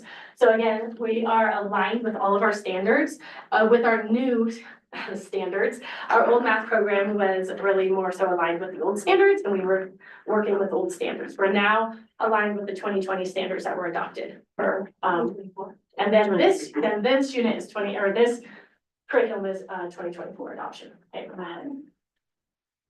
So one part of this, sorry, I'm getting really parched. One part of this curriculum that I really love is they have a diagnostic. It's like MAPS testing. It's 3 times a year. It is, I've given it to my kids. We did August, September. We kind of waited till September just because kindergartners and computers, and August is a little scary. So we waited till September. We did one in December, and then we will do one at the end again, at the end of the year. With these diagnostics, they set growth standards for the students, like your student scored here, here's the expected growth. If you follow this program, here's your expected growth. And if those students are a little bit lower, then there's a stretch growth, I was gonna say reach, but a stretch growth. So if we can push them just a little bit farther, we can close that gap. Now, that doesn't happen in like a year time, but we're saying within 2 years, if you keep pushing, that stretch growth will help them meet target. The test is not timed, so it's just like MAPS testing, it's not timed. But it does give teachers a heads up that the students are clicking through. As a teacher, I got a warning that said, that student just finished that diagnostic in 15 minutes. And I went, oh, no, buddy, let's try that again. So it gives me that heads up if they're just clicking through way too fast. Because I told the kids that this is for me to drive the instruction to help them learn better. And then the other part of it allows breaks, especially for our younger kids, to sit through an assessment is like, whoa, that's so long. It gives little games within the diagnostic. So as they're doing it, and there's a certain number of questions, and then it's like a 90-second break for them. And then it goes back into the diagnostic, and then they do a certain number of questions, and then another little brain break for them, which is great for the students. They get so much information. It's broken down into 4 areas in the kindergarten level. I haven't looked higher, but it's number of operations, algebra and algebraic thinking, measurement and data and geometry, which was really interesting. My kids killed it in geometry, and now we're doing geometry. So they're like, we get shapes now. So that's really fun. And then each area is broken into subcategories that students can work on with their MyPath learning. And so here's an example of the diagnostic test. So if you see this down here, it breaks it down into the areas of how well the students are doing. And then if you see here, the student made a 50-point growth. They made it up to their stretch target from where they were at the beginning of the year. So it's showing that growth and how great these students are doing. And so then this tells me, wow, I really need to focus on algebra and algebraic thinking. That's my area right now. With a lot of my students, I need to focus on that. But again, geometry, we're killing it. We're right where we need to be with middle of the year kindergarten. And numbers and operations is another area. It's early kindergarten. I should probably look at working on that as well. So these are actual test results from our students, and this isn't cherry picked. You'll see that all of the kiddos had incredible growth. So then there's something called MyPath, and with iReady, it's fantastic. So based off the diagnostic and those different areas and domains, there is a, which only requires 20 minutes a week. Students go onto their computer, and there are certain lessons designed to help fill those gaps of the areas that they're missing. So if you go ahead and click on MyPath. That's so cool. What it does, sorry, there's lots of logins. We got it. So it actually, very specifically to each individual child Each is individual able to child. target Uh-huh. what that kiddo will What that benefit kid- from. And as a teacher, I'm not having to say, okay, you need numbers and operations, you need Right. geometry, you need this. I'm only one person in a classroom. It takes as little as 20 minutes a week. We do it on Mondays with our students because our lessons are a little bit smaller, but this is kind of what it is. It does a cute Sorry. little, Okay. it does a cute little video for them. Which engages them. Which is engaging to them. And so then through here, it talks, these are all instructional videos that will help them. And then if you go down farther, once they've worked through these instructional videos, here's the practice. Here comes our practice for these students. So this one is about numbers and how you can match. So how many bowls, discs are there? Monster discs are there, and then the students need to say, okay, so there's 1, 2, 3, which numeral is 3? Okay, this one's 3, they click it, and they'll be like, awesome job, or if they pick one, they'll be like, ooh, let's try that one again. So they're really having to connect And so, and then based off of the My Path as a teacher, I get information that says this student passed this My Path lesson with 60% accuracy. You might want to include your instruction to go a little bit further with this student. Or this student did 14 out of 14. They're doing well. Now I can move them higher. Now I can move them on. So it's like you have a teacher's assistant. Mhm. It's really Yeah. important because Individual it there. spirals back for our struggling learners, Yep. but then it keeps pushing For those our kids who higher are learners. ready for the Yeah, yeah, yeah, yeah. challenge. Yeah, so again, so this is an example of the My Path. So how it's broken down, there's the algebra and then the numbers and operations. But here we go, building 2-digit numbers, they passed it with 100% on this date. And then, you know, the practicing comparison of word problems, they didn't pass this. So on the My Path, this is an area that it's gonna work on, is working on those numbers. Thanks. And the My Path stays with them through all the grades. It'll track with them. It'll So track if they go to first grade, all that will stay And there. so it'll all stay there. And so the other part of that is with the diagnostic. So let's say over the summer, your daughter was like, I just want to do math. So when she does her diagnostic in second grade, the stuff that she struggled on in first grade, she's now past that, but now her My Path is individualized to what she knows at that time. So that to me was really, really positive for me as a teacher. So some of the stuff that I have noticed are just observations. The students are engaged during lessons. They want to talk and they are talking a lot more. So it's turn and talks all the time, especially about what do you notice? What do you wonder? What can you tell me about this? And so as a teacher, I'm kind of taking more of the role of guiding them to those answers instead of it being nothing but me talking the whole time. The scope and sequence is amazing. In our own math curriculum, it started out right away with numbers for kindergarten and then teen numbers. And then, you know, it wasn't a good flow. This one starts with positional words. So stand in front of your desk, stand next to a friend, or beginning of your kindergarten, when you say go line up, and line up behind the person in front of you, it goes along with what I am teaching for them anyway. So I loved the scope and sequence, I cannot talk tonight, of this program. Again, the students have individualized lessons geared toward their needs.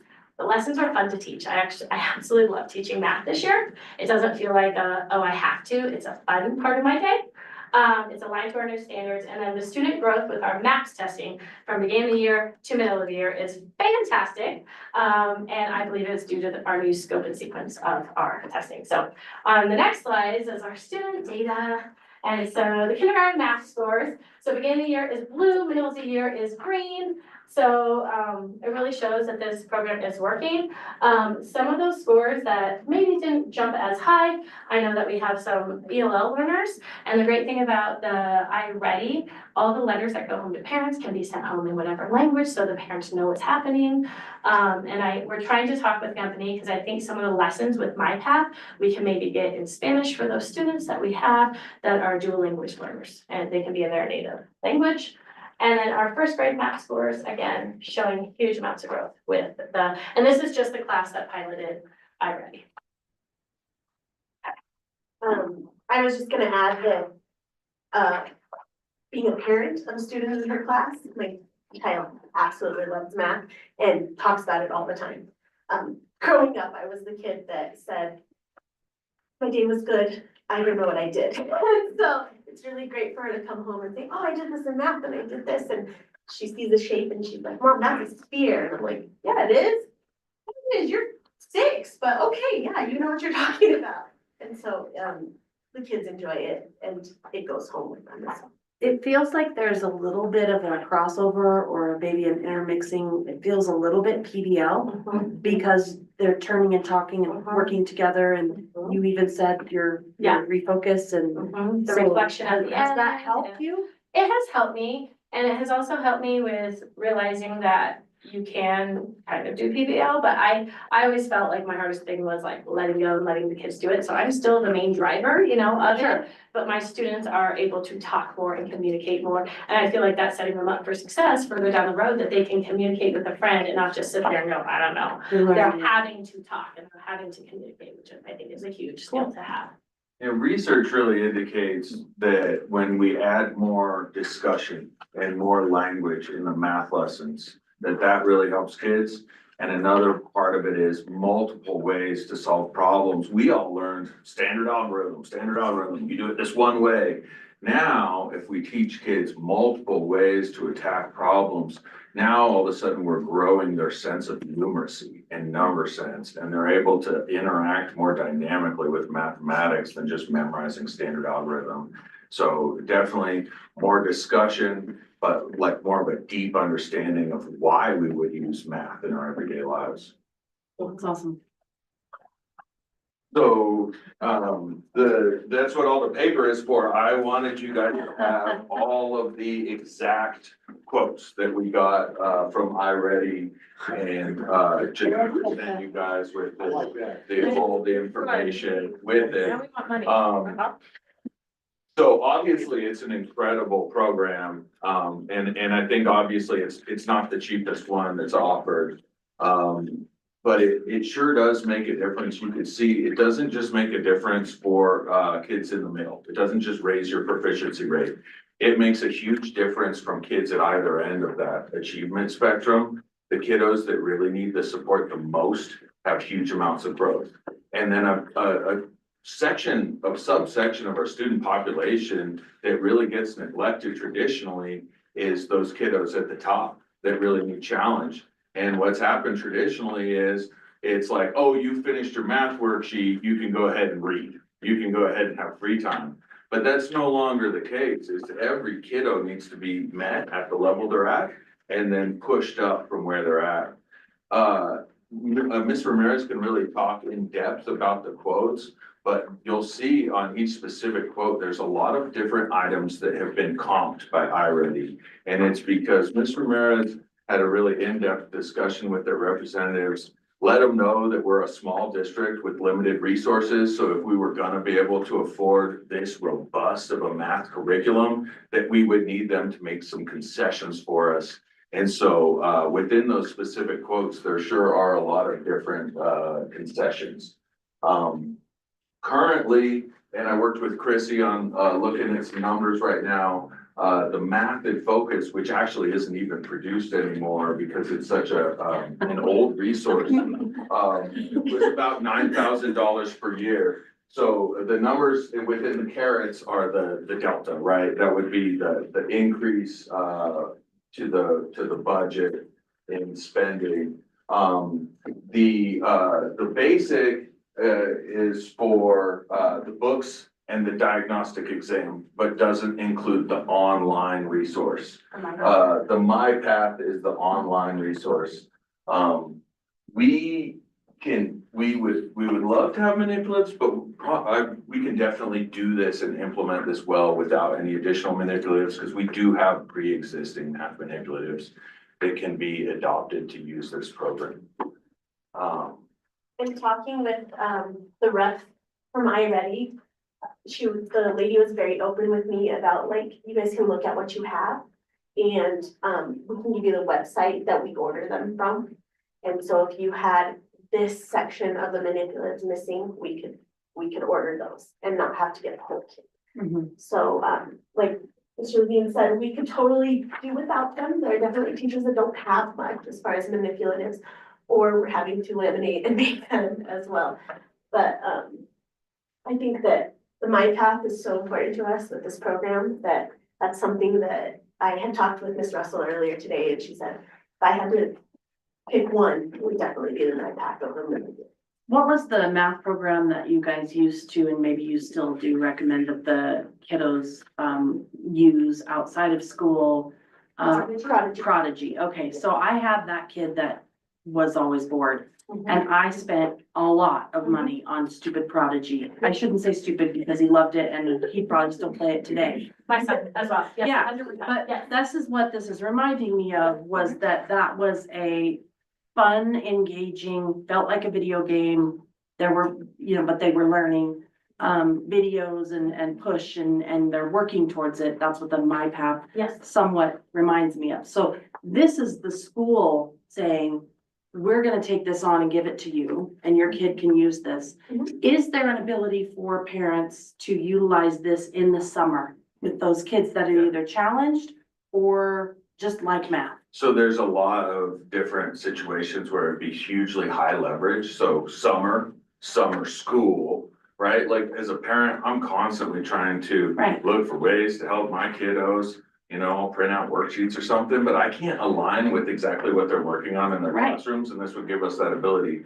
But there's also other big exceptions, so kiddos with health problems, right? We have a kiddo that's out for a couple weeks to get surgery, those big worksheet bundles that the teachers send home and then they never come back. They're boring for kids, they're not effective learning.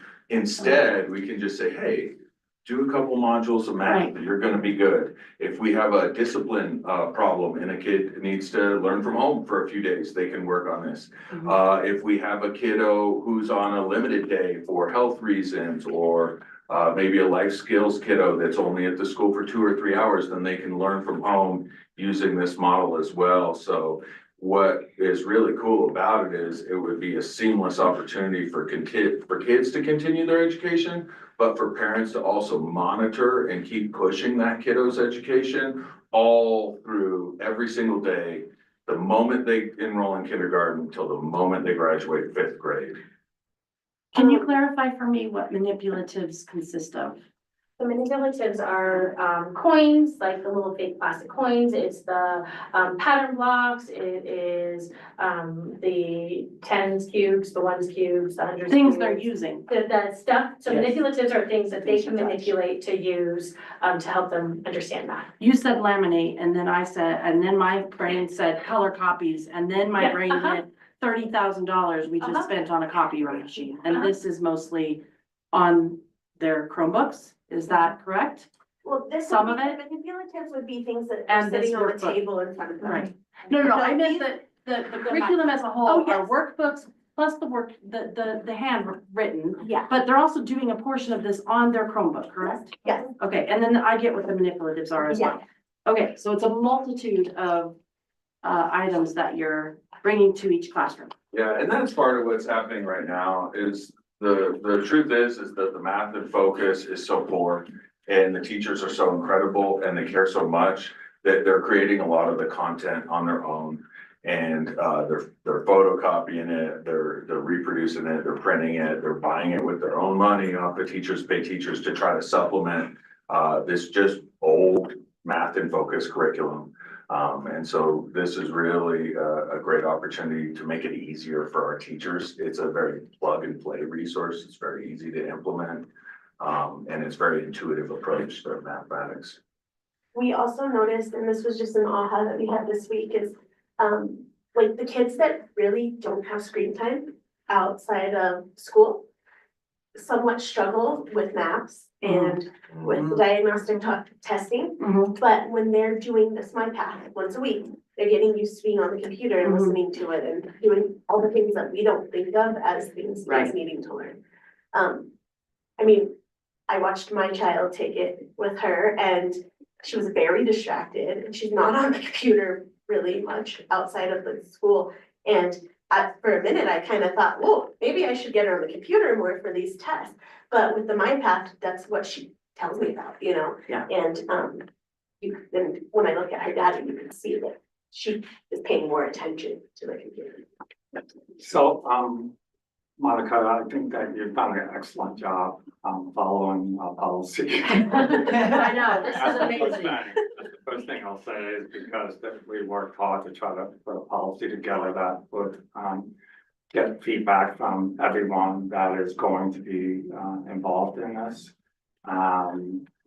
You know, another part of that had to do with, you know, is it engaging for our students? And, I think that as you presented, as we looked at curriculum, it certainly is, an engaging program for our students, and that makes me happy. The other part is, the other part I was looking at was just the part that really assess where kids are. As you know, I'm pretty data driven person, and so, and it's also easy for a teacher to look at pretty quickly and say, oh, okay, I've got to reteach this, or I've got to focus more on this with these groups of kids. And I imagine that all of those types of things are going to help our kids that are that are special needs, population, to be able to, be successful. So, for me, I feel like you've done what we've asked you to do. Thank you. Yeah, you highlighted a really important point, Mr. Figueroa, is that right now we don't have a math diagnostic assessment. So we're trying to run math RTI and we're using a STAR math assessment, which is just summative results. And so what you get with summative results is you get leveled groups, but you don't get skill level groups. And that's how you move the needle, right? And that's all what we're doing with Dibbles every other week when we resort and reshuffle the deck every 2 weeks with our ELA RTI. And so as soon as we can have a math diagnostic assessment, then we can identify specific skills that kiddos are missing. And then we can use that to inform instruction in those RTI groups.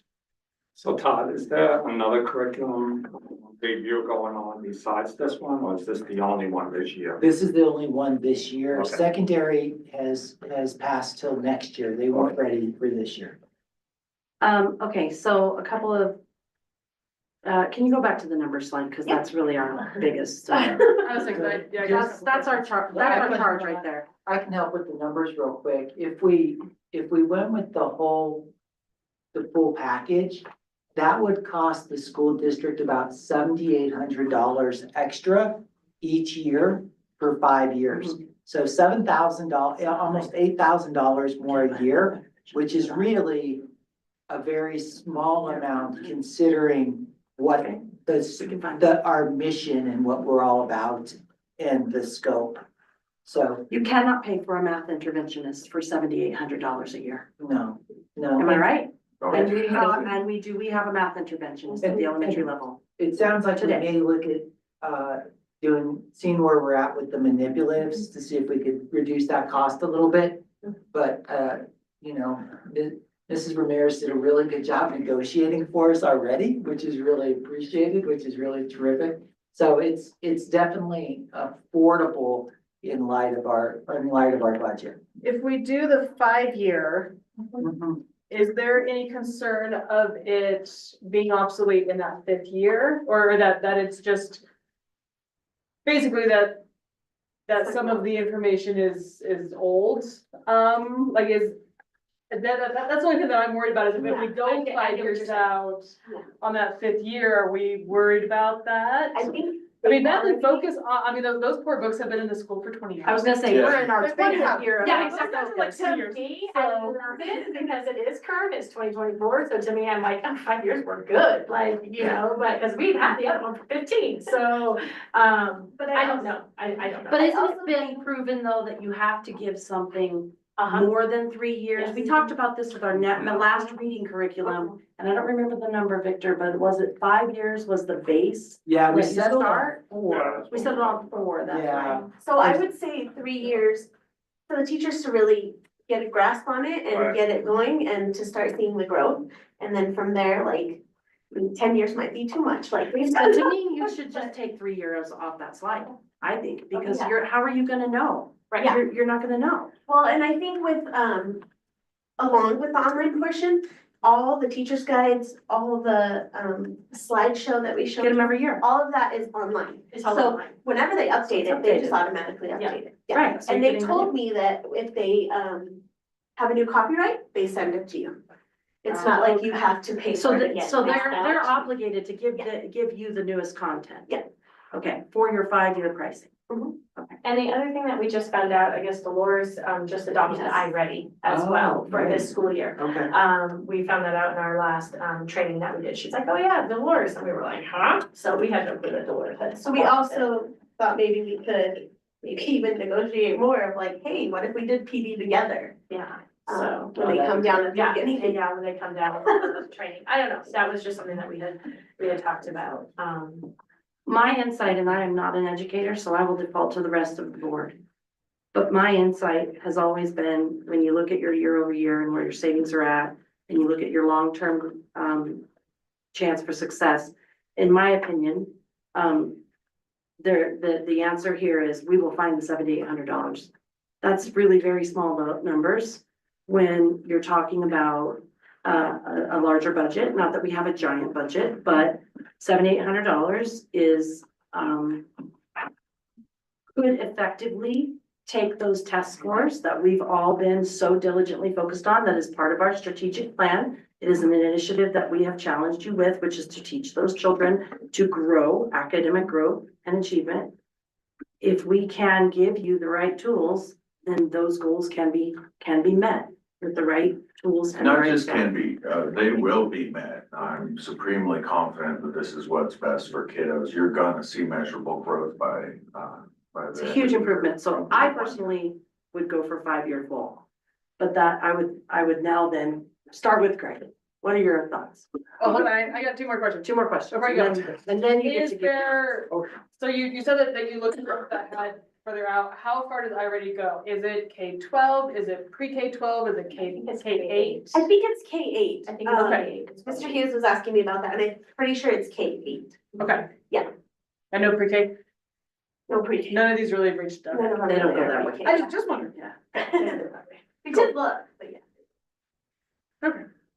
I like the idea that, we're giving teachers as many tools as we can, for if they're making their own manipulatives. It's, It gets that's- questionable. It gets that's not right. questionable. It's copy costs, it's laminating costs, it's time, I just think you should just have everything you need. Seven. I do not know how to use that, so we're. Yeah, I think a 5-year, I agree with that, just give them what they need for this. And it's like, makes us take a deeper look on, is our technology that we're providing currently enough? And, are we having the fire lit under us for our policies as far as tech goes as well? Well, there's also news about a great grant that we just got, but that's to come. So. Yeah. That's my only comment. Again, 5 years is basically bare minimum. And you gotta have the mind out of all of it. I mean, manipulatives. That's up to you guys. If you're convinced that that's a worthwhile, $7,000. You get, It's actually 1,400. It's only a $1,400 difference because it's Right. 6,400 versus 7,800. So the manipulatives are 1,400. it's 77,000 versus 84,000. And if you look at this one, it's. That's broken per up year? into, like, So that's over how 5. much the money. No, you're right, Tim. Yeah. So it's.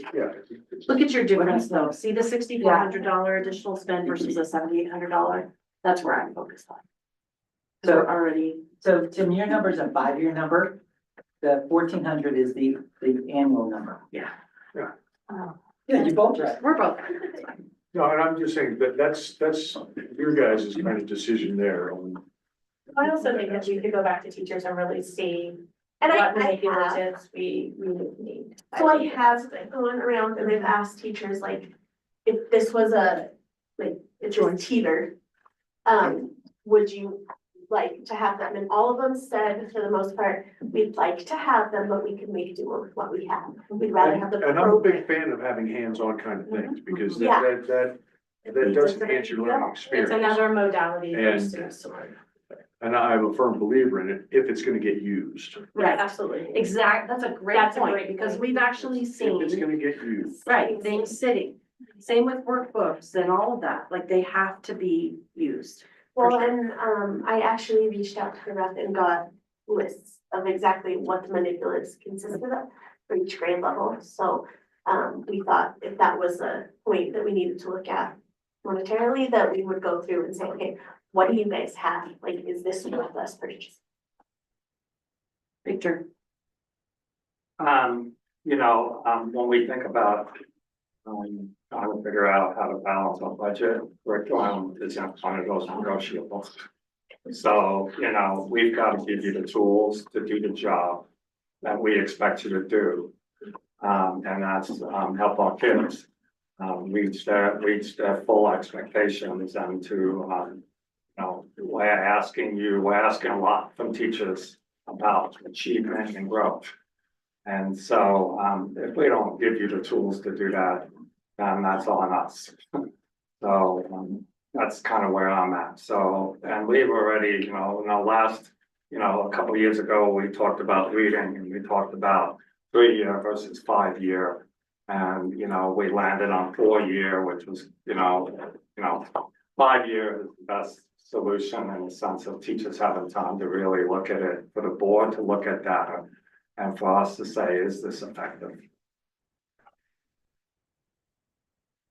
I guess just going from like an actual be in the classroom thing, I'm sure none of your manipulatives match, nothing is gonna be consistent, so, as a kid who's going through the system, and I'm looking at, my little first grader, she's gonna go from this classroom to the next classroom, and nothing's gonna be the same color, nothing's gonna match, and it's just gonna confuse, I think, all of them. I would personally prefer that we just started with a new set and everyone has, we're starting with a new curriculum, start with a new set, and then everything's there.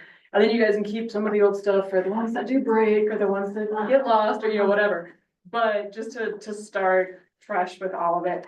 And like Victor said, it's, to me, curriculum comes first. We can figure out other things in the budget, but we need to get this set.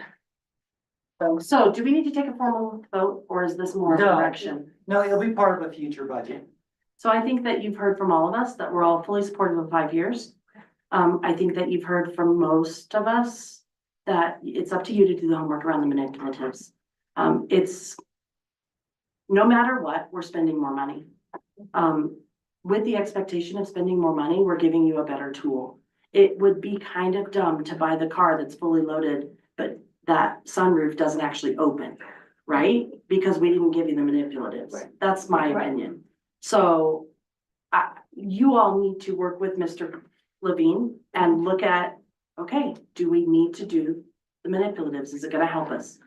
And then when it comes back around to us, then I think that you've seen where that vote will go. So this was excellent work. And if we get curriculum review that looks like this from this point forward, it's going to make our jobs much easier. And I think it also should be said that when it looks like this and the time and the piloting is huge on the, you really put the time and you invested in it.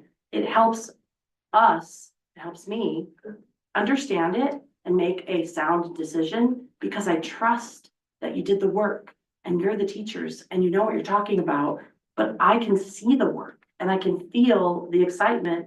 I mean, quite frankly, I want to come to kindergarten and learn about shapes now. Anytime. Right? Because you're excited about it. So it's obviously going to make an impact. So I think that is the best direction that I can give you all at this point in time.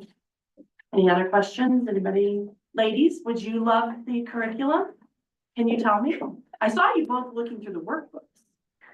Did you think it was pretty cool? Yeah, sure. I think it also helps students evolve, not just like mathematically, but also like or to have like a real life skill of managing technology. So Yeah. I think it's great. I'm sure Rosalinda would like to stop making manipulatives. She was like, yes. She's like, get the manipulatives. Yeah, I fully support the additional spend.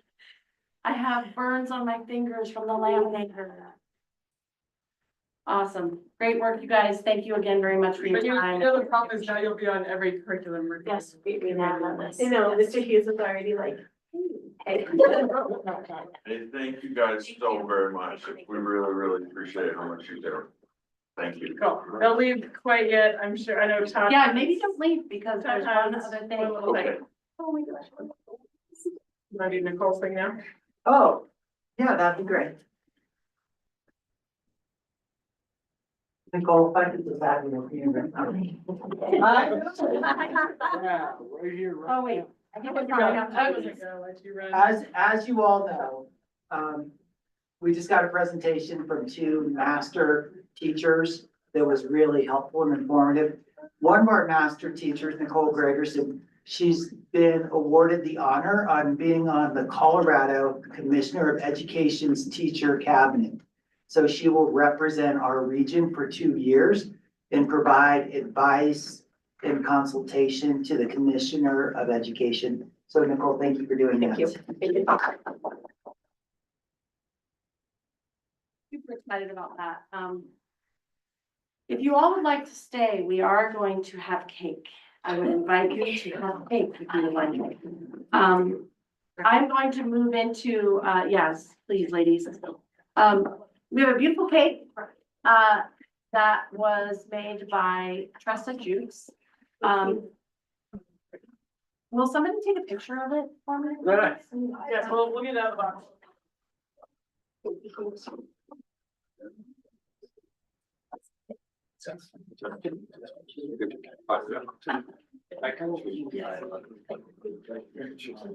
And while we, get ready with this, I want to point out that the cake, and also we had a dinner earlier tonight, and it is in celebration or as a thank you to all of the board for the service that they provide to the staff of the district and community. However, I would also like to extend the thank you as I transition into the superintendent evaluation to Mr. Cordray as well. And I think that we are not only celebrating the board, the leadership, Mrs. Gregerson, your contribution to work with the state, with the commissioner for the state, that is a significant honor that is not lost and should not be lost on anybody in a rural district to be invited to the table of such magnitude. It will not only allow a voice that is necessary for rural districts, but it will add a tremendous voice to Mancos. Because people are gonna be asking you, where are you from? What's that, Mancos? They're all gonna say Mancos, so that's your first goal. Teach them how to pronounce it correctly. But I would say that we celebrate you and your successes as well. And so we're going to cut the cake, pass the cake. We're all gonna be eating cake, so we apologize in advance. I would also further like to cover briefly in a public way the superintendent evaluation. It is the main or primary duty for a Board of Education to employ a superintendent. That superintendent is our one and only employee, and our one main responsibility is to work through that employee for the betterment of the district and in guiding and leading the district. In doing that, it is on us, it is our charge to review that superintendent and his or her performance annually. We have spent the last 2 months putting together this superintendent review. It's an extensive process. The process involves each individual board member individually. And we also collectively combine those scores, and the review itself will be posted online. I want to read a foreword just so that the community and staff understand that Mr. Cordray's performance review came back at a combined average of 64.4, which is a distinguished command standard. Distinguished command definition is clear and exemplary demonstration of the objectives being met, exceeding expectations, and accomplishing goals related to the domain. This can be demonstrated through analytics, scores, engagement, feedback, and related data. Dear Mancos School District community, it is the consensus of the Mancos RE6 School Board that Mr. Todd Cordray, as superintendent of the district, has demonstrated an overall distinguished command of the district, and we would like to recognize his exemplary efforts are present in the following objectives: instruction and achievement, management and board relations, culture and human resources, and community relations. Mr. Cordray has provided the board with consistent and reliable monthly reporting related to the strategic plan, along with a consistent demonstration of accomplishing goals and meeting objectives as set forth to Mr. Cordray directly by the board. Furthermore, Mr. Cordray has consistently made progress in aligning district goals with the strategic plan and its standards. He has established a process for his instructional leadership team to lead through instructional coaching, and he has created a uniform observation system regarding this same practice. Mr. Cordray continues to create systems, processes, and practices that not only align with the strategic plan, but continue to demand excellence and accountability throughout the entire district.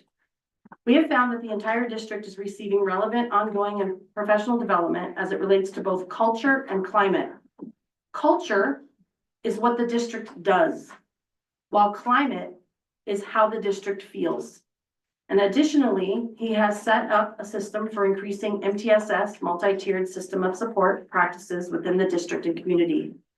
As the superintendent, he has professionally managed the annual budget with Mrs. Chrissy Miller, and the ending fund balance has nearly doubled in 4 years' time, which further allows the district greater financial security. Mr. Cordray has led the district with a continued program and focus on attaining growth and achievement success is ongoing throughout all grade levels. The role of the superintendent is a 24/7 responsibility requiring dedication, adaptability, and strategic focus. And we are pleased to present Mr. Cordray's ranking as it has been determined through this performance evaluation process based on analytics, student performance, community engagement, feedback, our personal observations, and related data.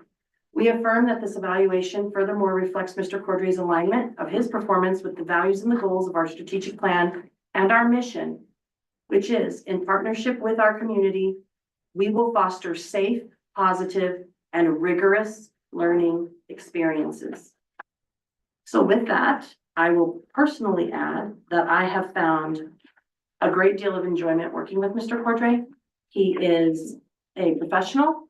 He is one of the hardest working individuals I have ever known. I drove by the school yesterday yesterday afternoon, and he was here working on a Sunday.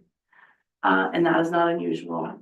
He cares very deeply about this district, and I have felt that, and I think others have felt that as well. And I am grateful for his choice to remain as part of a rural district that is a tough choice to make when housing is through the roof and there are many challenges in living rural. So we are very grateful for your presence from your former life up there in that big city and hope that we are reflecting back to you that we do all greatly appreciate your service.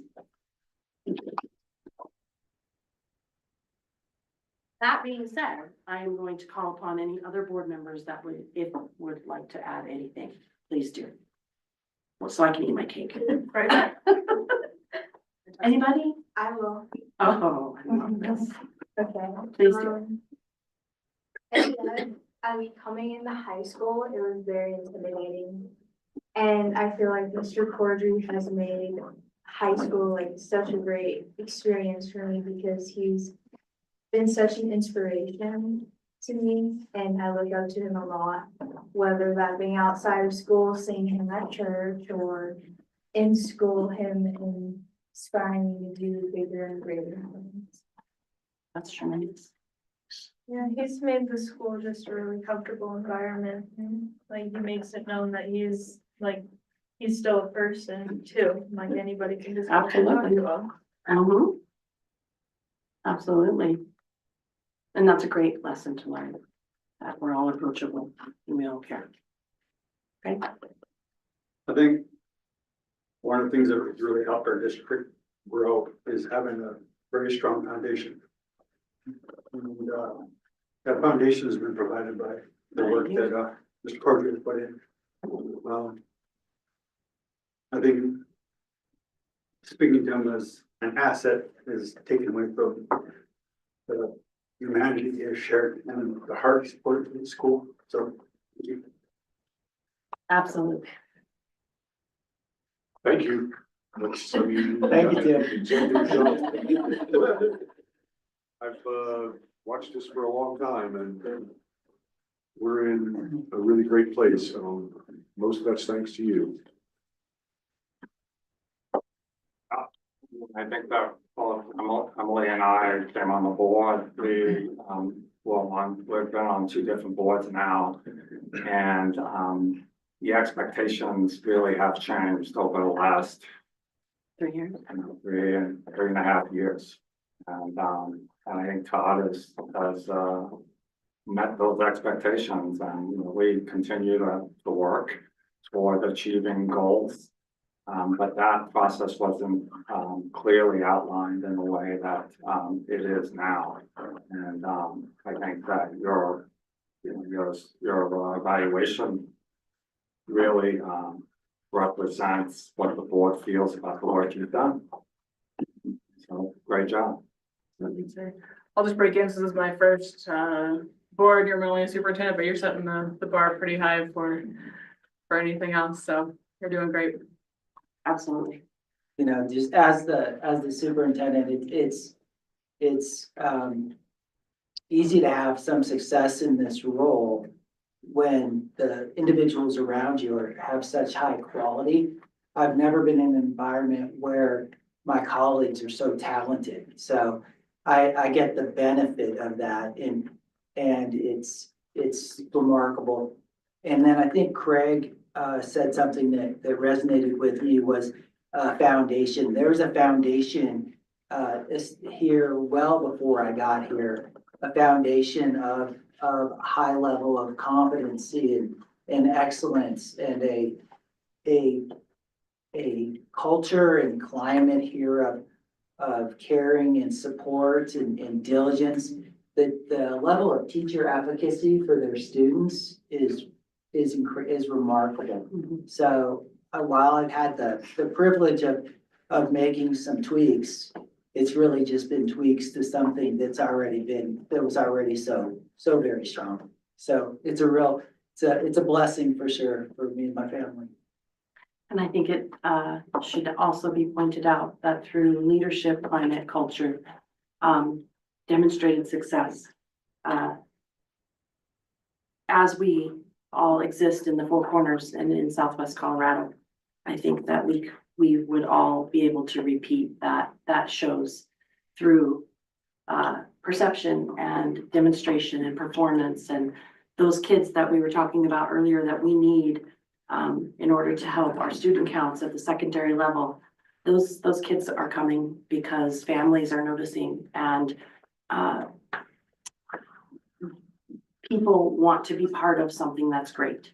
And that's why, for myself, it's easy for me to show up to meet with Mr. Cordray every week, to come to the board activities and the meetings. And it's a long one, especially tonight, but there's a reward in that we are part of, all of us, something that is really, really positive and performing and demonstrating and adding value to our community. And many of us are our own children, which is how a lot of people other than this guy come to a board. And so, yes, we are all, I think, very grateful for you and your leadership, Mr. Cordray, and I know that you, of course, would reflect that to your own fellow leaders, which is not. Madam President, I just want to break in for a Yes. moment. It is past 8. Correct. Go ahead and. If they wish to leave, you all can leave. You do not have to, but you are absolutely excused. I had to make sure you had cake. That was the big, so thank you, ladies, for your participation this evening as well. And thank you guys, Nicole and Monica, Mr. Levine. I also think that there's 4 pieces of cake over there that Mr. Levine should take home to his daughters. Yeah. I ate the Sarah already peanut butter. texted me, I got this. You got plenty of food, so my gosh, they're too late to get them all. Okay, well, if they're mad, it's not my fault. Right. There's 4 pieces, but thank you. Okay, we actually did get most of the really time-consuming stuff out of the way up front. So, I'm gonna go back to the beginning, and Victor, I'm gonna call on you for your legislative committee and CASB updates, please, if you would. Okay, so, it's a busy time, when our legislators, neck of the woods. And, so there's a lot going on. I've only sharing some of the work and trying to update you through emails, with some other work. But I do want, just point out a few things, as it relates to CASB and the LRC. So CASB, just some dates, that are coming up. They have CASB days at the Capitol. That's February 6th. And, it's primarily for school board members across the state to visit with their legislators. February 13th is CASB Student Day at the Capitol.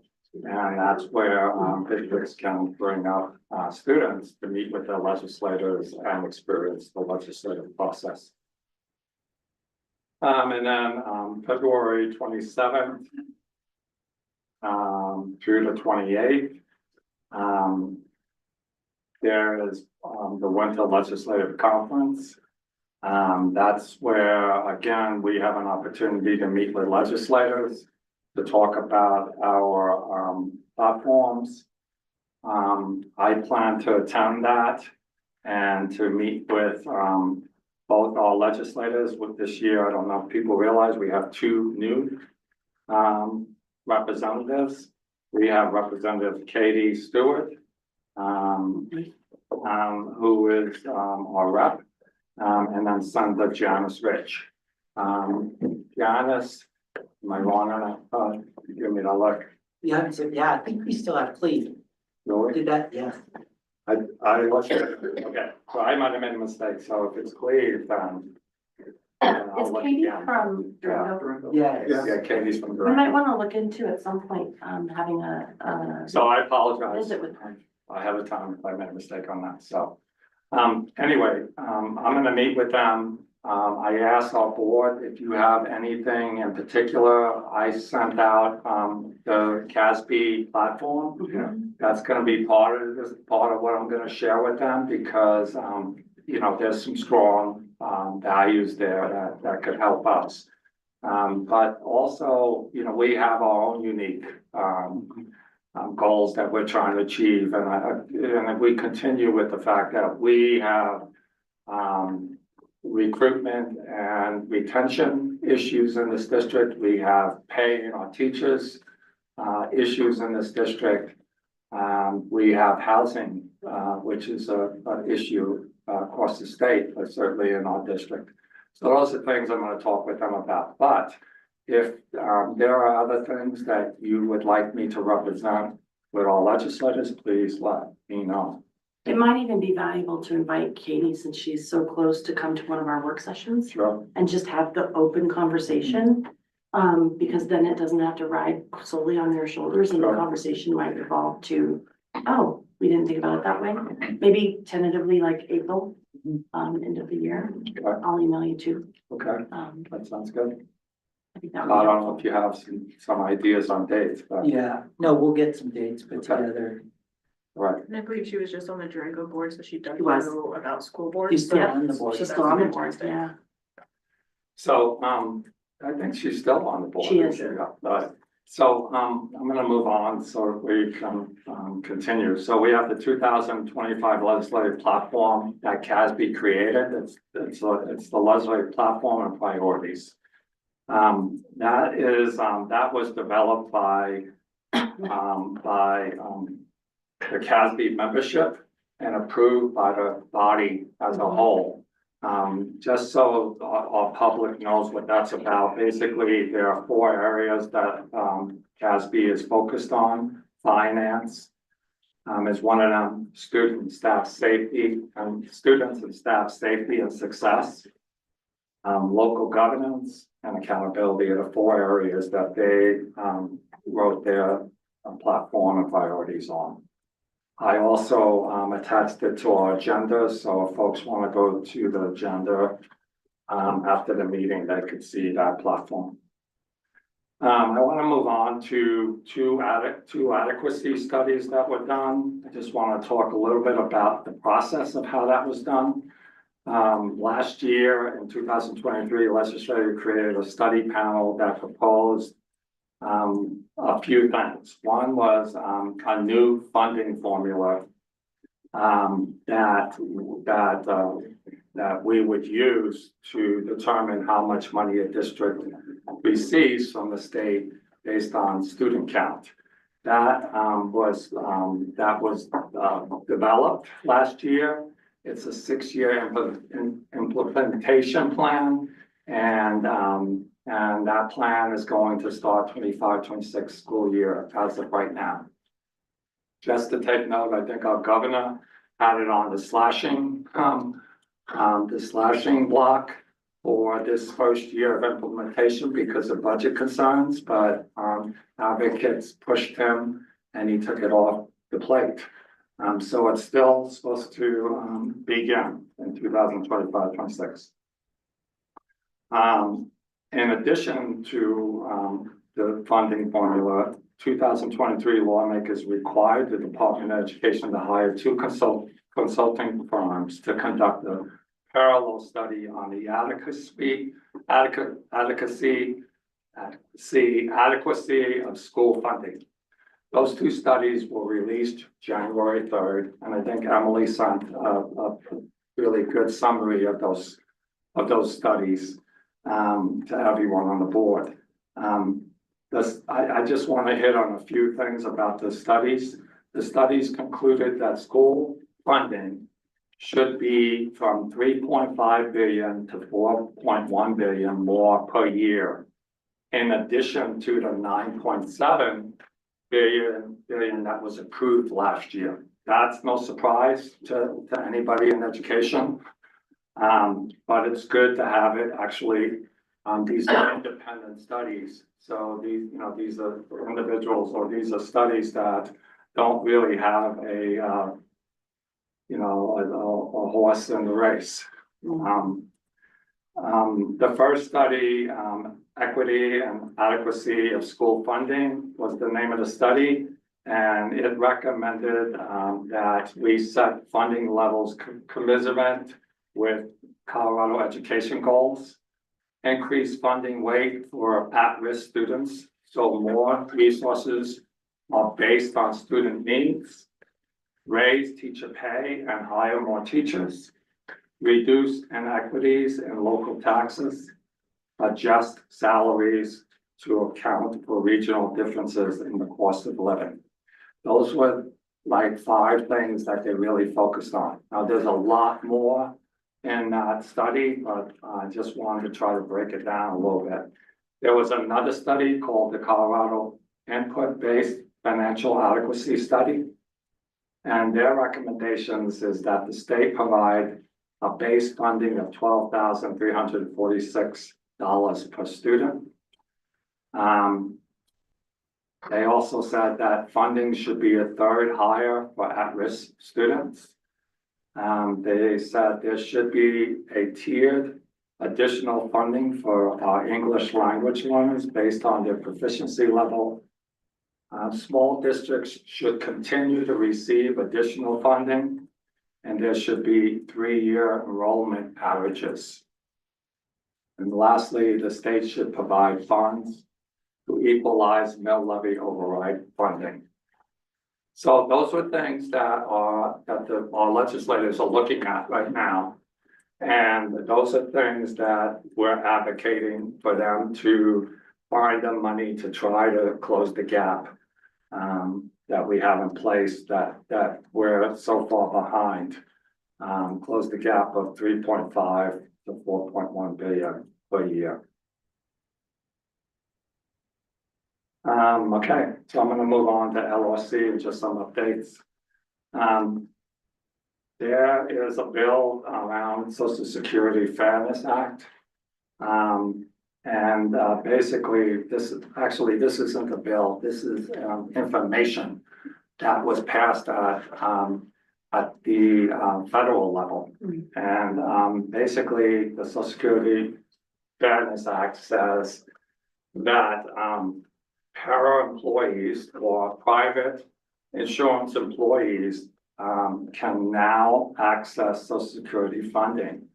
What happened was they had this windfall act, and this windfall act basically would cut most of Social Security out of individuals that were in private insurance. And so para employees who are retired will be able to access Social Security funds. The only drawback is that when they implement that is up to Social Security. So. And I would assume they would have had to pay into Social Security. Right. Okay. So, just some information that I thought was interesting. These are bills. The bills I'm going to talk about don't have numbers yet because these are ones that are being developed, but just a heads up. We have the cell phone bill. And that bill was, being looked at by CASB as whether they're gonna support that or not support it.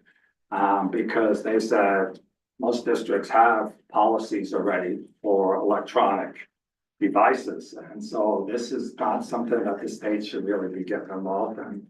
But, they've seen a draft of the bill and they're not against it because it just basically right now says you need to have a policy in place for cell phones or for electronic devices. It leaves it up to the district what that should be composed of.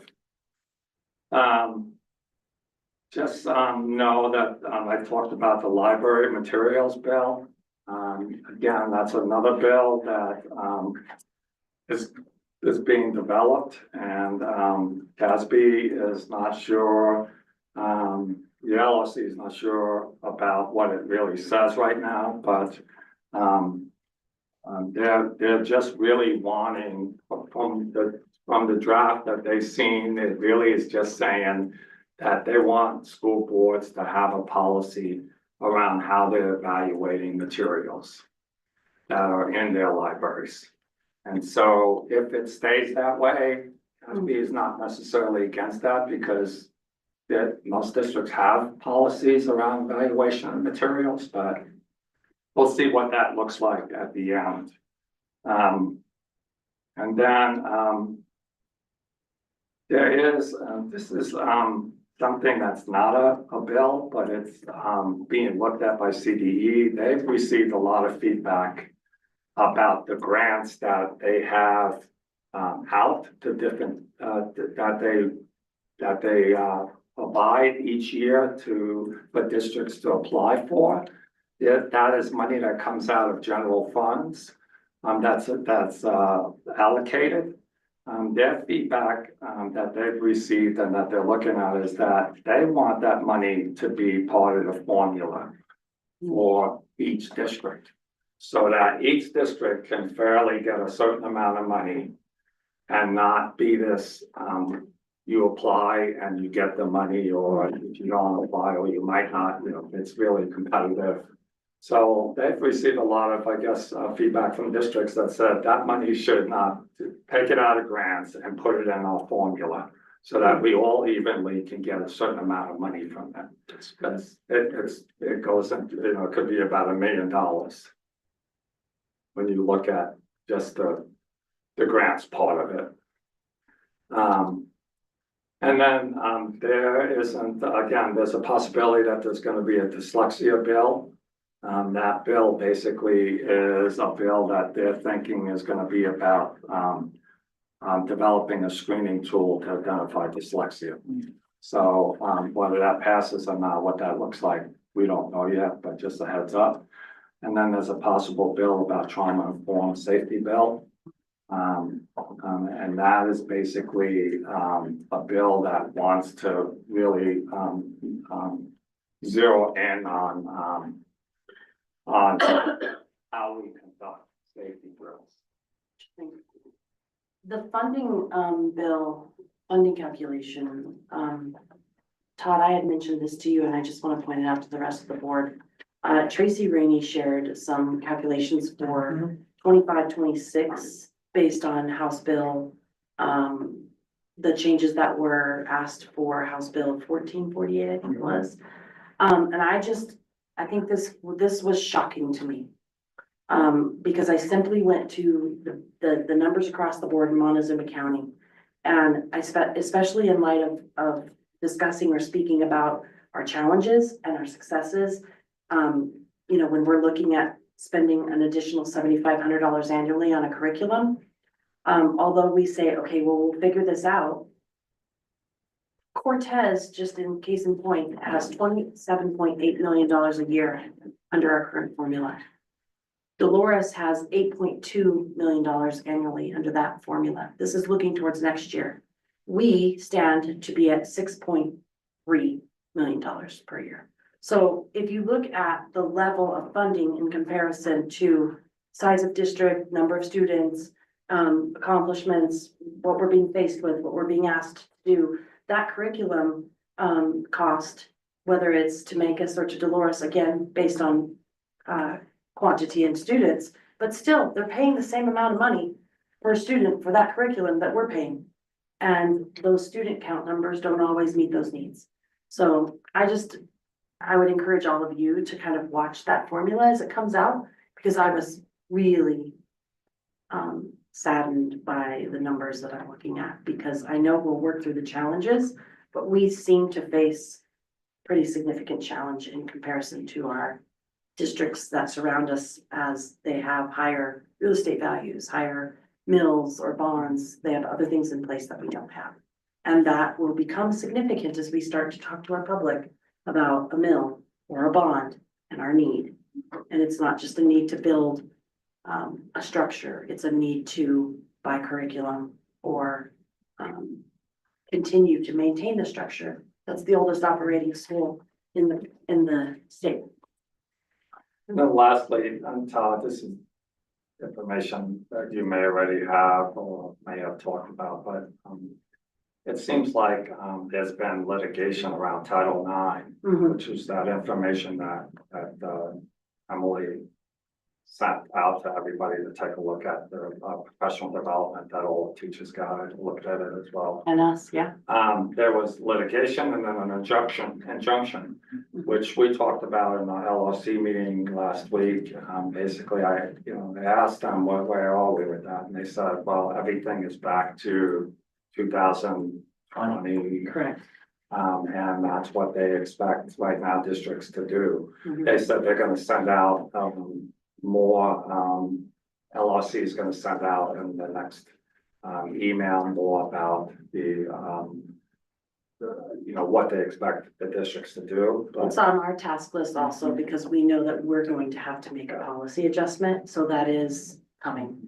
But we're doing the work to know what we're trying to figure out what that looks like, so that we can accommodate what that litigation brought about, which was rolling. Have you had any kind of conversation with the young lady that presented? Yeah, we've had some good conversations around that. And I think what we did was we posted our 2020 policy, the policy that reflected the 2020 stuff. But really what that needs to do is it needs to come back through the board. Correct. So that we look at Title IX from a sex perspective as opposed to a gender perspective. Correct. That's all I have. It's good though. I'm glad that we're all noticing the same things that are shifting. So I really appreciate that. Yeah. It means we're doing our job. We're on top of what we need to be on top of. Okay. Yes. We had a meeting this month, so I've got a couple pages I passed out to you guys. We'll look at those in a minute. Couple things real quick. Todd was actually in on this meeting with me. Every meeting they invite a different superintendent. This one happened to be Todd's turn. So when he comes back, if he has any other things to add to it. Couple quick things. Still working on the strat plan. Surveys have gone out. So now we're Grace is putting together some summary sheets, and then it's all gonna be going into some focus groups. So hopefully we'll get a strat plan probably in the next year. They're doing their superintendent retreat February 3rd. The main thing they're gonna talk about is finances, staffing, and services, what schools actually need for services, as opposed to what BOCES may be actually offering, and potentially paring down what BOCES exactly what the schools actually need, as a way to reduce the staffing for BOCES. Royce and Brandy want to come in and talk to us, and kind of discuss exactly what they do here with Minkus, talk about what we pay them for, basically. We're looking to fit them in somewhere in February. So I know Emily, we're working on that, so we'll figure that out. Basically, there is a high cost reimbursement application through the Special Education and Fiscal Advisory Committee. The window's open right now for that. It's basically for anybody who's on like a one-to-one para, or any of our really high cost students. So I'm not sure, Todd, if that's something that we apply for, or if that's something that BOCES applies for us. They do. But that might be something for us to look at, because I know we have a couple of those. And then Gifted On the 25th of February is our Make Us Gifted Parent Night. I'm not sure if we've had one before. I know, No, so we're I like, brought it up because I know we've had a couple parents in here. It's the 25th of February. and who's hosting this event? I believe BOCES is. I believe it's their gifted coordinator, which I think is Nisha? Patel. Yeah, I'm guessing in conjunction with Liza. yes. She's ours. So just a thing to look at that. Okay, so budget, the stuff that you have in front of you. Top page, the revised budget, basically nothing really has changed for them because we haven't done the actual audit yet for BOCES. So we don't know exactly kind of where these numbers hit, but the main thing that's changing is just that they're able to reallocate the funds. So now that we have a new finance director, he's kind of getting in, he's kind of figuring out where things go. Instead of throwing everything into the IDA money, he's being able to kind of sort some of it out into different places, especially within some of the grants, like a lot of the admin expenses, he's kind of trying to move them different places. So that's why that looks weird. Okay, the next one is gonna be the staff stuff. So all the next pages are kind of the proposed staff increases. So your two fun graphs with all kinds of numbers on them are the two main proposals that they have. And this is what Todd's mostly, all the different supers are gonna go through on those. So very quickly, option A, which is the one with the big yellow, this guy here. It pretty much condenses the top few steps down. So their starting pay is gonna be higher and it condenses those steps. The main thing BOCES saw was that, especially at a master's level, which is where most of their people come in at, is a master's level. Their starting master's level was a lot lower than most places around, so they're having a hard time hiring anybody into new positions. So the second option, which is the other fun one with all the yellow at the bottom, this one was more of increasing by a specific amount. So it's by $1,500 per step instead of by a percentage. So those are the main difference between A and B. Only problem is during the meeting, they didn't really have actual numbers for these, which I asked about, because that's what I do. So what they did give us is that on this one, this is kind of their proposed budget for next year and what their numbers would be. So under the blue one, basically right now, the main thing is if you go halfway down on the contractors, they're paying almost $1 million in contractors fees, and that's because they can't hire those intro masters people who won't work for the pay that BOCES has. Pretty much. They have to contract out at, you know, $300 an hour. So the hope is that in the orange one, that we can increase, I believe it's 3.5 full-time people, which would then decrease the contractor pay by a third, or by 2/3 down to 300,000. So that one would actually kind of decrease the entire budget. However, it will still increase because of the overall increase. It would still increase our district input by $26,000. I asked for the breakout on this and they didn't have it, so they will have it on the next one. The next one in green is if we increase the 3.5 and an additional 5%, which of course I asked like where exactly their people fit on all of those, and that's what they're gonna get us the next time. And that's why there was another increase of an additional 13.6 thousand on that. So the main concern that most of the board members for the BOCES board has is that, yes, we understand that we do need to look at increasing the salaries, but we cannot do it with increasing what the districts put in, because this is gonna be a very tough year for all the districts. So BOCES is trying to figure out how they're gonna do this internally without increasing each district's, what we each. First thing that I would push back or notice Mhm. immediately is you can adjust contractors and salaries up and down and then baseline your bottom dollar. But what I don't see adjusted at all across the board are any expenses whatsoever, mileage, Right. car expenses, Any of it. phone, IT subscriptions, supplies, materials, PD traveler, like if you're getting rid of and then adding to, all of your expenses are gonna Are gonna adjust be up and changed. down. They're Right. gonna also move all over, so, you know, These aren't realistic. these are not really, I don't find a whole lot of faith in these numbers, which means I don't find much faith in the district increase from current. Right. And to your point, what district wants to manage an increase? Right, so this was just a discussion item. Got it. We don't have it as an action item yet. We did tell our director of finance, basically, give us more specific detail on this.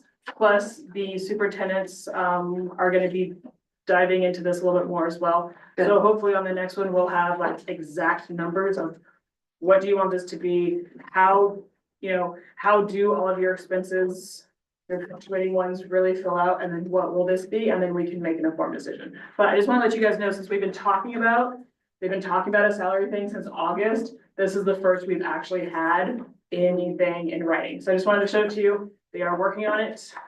There's a little ways to go still before we have anything we can actually. There's a lot to go, and then also that's assuming that they're gonna be able to find the talent to hire the talent. They have interviewed several people last year, Good, and most of them turned down the job due to pay. hey, And that spurred them into doing this. The one last sheet that I didn't really mention, that shows where their employees are. this So one, yeah. right now, they have 8 employees sitting at 20+ years. We're looking at potentially 8 retirees within the next 5 years. So not only are they filling their normal turnover, but they're looking at potentially 8 more positions to fill. So this really could hit pretty hard in the next couple of years once they have even more positions to fill. Mhm. So it could get interesting. So, I'll bring up what I always bring up, and that's, the, estimate of what it's gonna cost if we lose a district. That, the reason I say that even more now is because we're asking our constituents, or will be asking possibly our constituents to, for an increase in mill levy and a bond. And if, it'd be nice to have that information for us to possibly use as another reason why our district needs to have a mill levy increase.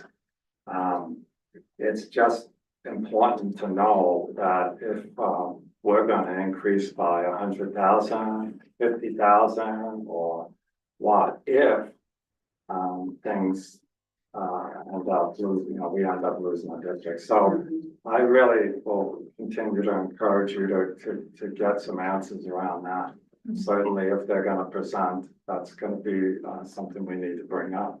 Right, I know that Todd and I, the main thing that we're talking about too is trying to streamline exactly what services we need. Mhm. That way, OCs can know exactly, like exactly who do they have and how the workload needs to be split. Instead of doing all these extra little things, which are nice, but may not need to be absolutely needed for us and for all the different districts. So that way, we still are covered by the AU, but maybe not have all the little extras. Well, it also So- prepares us for the potential dissolution of a BOCES someday. If we're more dialed into exactly what we're using and needing, Mhm. then that sets us up for that conversation should Right. it ever happen. So we know what we need So and we we know. know why we need, exactly. One other big thing to point out is the preschool para. This year they had it, next year they don't. They were covering the cost of our preschool para. A couple years ago, they covered the full cost. This last year, they covered half the cost. Next year, they're not covering any of it. So that's another incurred cost on the district that we didn't have before. So there's definitely other things in there as well. So once this gets fully fleshed out, I'll let you all know, but I just want to let you know that this is where we're at for now. We're definitely working on it. And Todd and I we feel like we're on the same page on where we're gonna go. So I'm interested to see after their superintendent retreat on the 3rd, where things stand. Well, frankly, from my perspective, I think we have the right person sitting on the BOCES board who's gonna start asking them for numbers and deliverables and explain it, and I thank you for that. I thank you for that, and it's needed, because otherwise we're just kind of talking in circles. So keep applying the pressure, that's how I feel. Yep, we need the answers. Okay, thank you. Mr. Cordray, I am going to ask you for your superintendent report, and this evening you are also covering our business manager report as well, which will probably be the larger conversation. Okay, so let's go ahead and do that, if that's all right. Sure. The larger conversation, and it's an important conversation, is at the beginning of the year, we had set aside the possibility to do a deficit spend of about 258,000. After some enrollment not coming in by about 12 students and some additional capital assets that are failing on us, like roofs and so forth, that really, we need to plan for the worst case scenario at 408,000. The likely scenario is we would recoup probably around 200 of that through not fully expending our budget. That seems to be the way we've been operating historically. But we really will, for the first time in several years, have a lower ending fund balance than one we started with. That will come to reality for the first time. And for the two primary reasons are just those that I mentioned, the capital assets, needing additional repair, and came in about 11 or 12 students fewer. So I would urge the board to pass this resolution, which is part of our requirement under statute, just making it known that this is what we're doing, that we have the ending fund balance to cover it. We've grown our ending fund balance to about 3.1 million. So we are in safe ground, but they make us go through this process for a very important reason.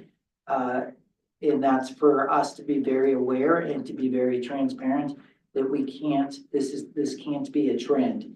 Because if this turns into a trend, then we're not, none of us are living up to our fiduciary responsibility. Mhm. But a one-time hit is not unusual, and that's actually, that's not at all unusual. And then we'll continue to work through it. One thing that the board does not know about, which I just want to let you know, there's been some other areas where we've shown some really good fiscal management. We've grown a reserve in our healthcare budget in our healthcare account of about $200,000. So if healthcare prices do rise in the future, we'll be able to dip into that to keep the cost of healthcare stable for the district and for our employees. Through our savings and fewer claims, we've been able to accrue that money for that purpose. So, there's some really strong conservative fiscal planning that happens out of Chrissy's office. And we're really fortunate to have her in that office. It's also been our experience that as we cycle through all of the ups and the downs of budgeting, we are presented, and then we're worst case, and then we have reality. Right. And it always kind of tends to align up. I'm not saying it's this year we're gonna line up where we're not still having to transfer from our general fund, but I do think that none of this was due to misguided decisions or directions. I mean, some of these things were act of God, roof replacements and so forth. There's not a whole lot you can do to avoid those things. I would be mindful of the future expenditures. And I know we're doing some creative work around looking at what some of those future expenditures are gonna be on in front of us. But you know, that football field, the practice field, the track repair. I know that Chrissy's still mindful of the money that we have due to the state and waiting on that. And so, you know, it's kind of a case of this is where we landed. There's nothing that shows me any egregious action or inaction within what's being presented to us. This is what happens with budgets. Well, Well, you're out of school, yeah, is what it is. Does anybody have any specific question? And it's 11 students that we were down on student count this year, correct? that sounds right. We also approved the stipend for ESS, which worked, and now we're paying the price. But we have ESS teachers. Yeah, we have a nice strong, I mean, yeah, we have the strongest cadre there. that we've In had about for 4 a long years. time, Yeah, they're working well. so you have to do it. We had a fire alarm repair, we had, yeah, we passed things. And a new math curriculum. Yep, so when we get to the action items, we'll need to go ahead and read the resolution. Yep. As per our practice, and then if the board president's ready, I can go to the superintendent report. Please do. Okay. We had the honor of recognizing Mrs. Gregerson tonight. She's such a humble and talented lady. We're really fortunate that she'll be on the commissioner's teacher cabinet. We launched the CDL program for this year. Last year, we tried a trial program.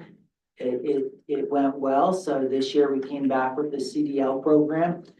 We are running 2 cohorts in the spring. The first cohort of 4 kids. We like the cohorts to be about 5 for that type of learning. So Bart and I spent 7 hours on Friday teaching the kids, the young men, it turned out, to prepare for their permit tests.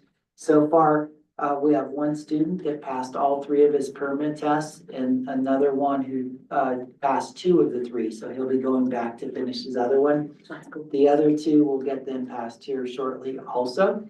We also are extremely that we have a semi-truck donated to the school district. Wow.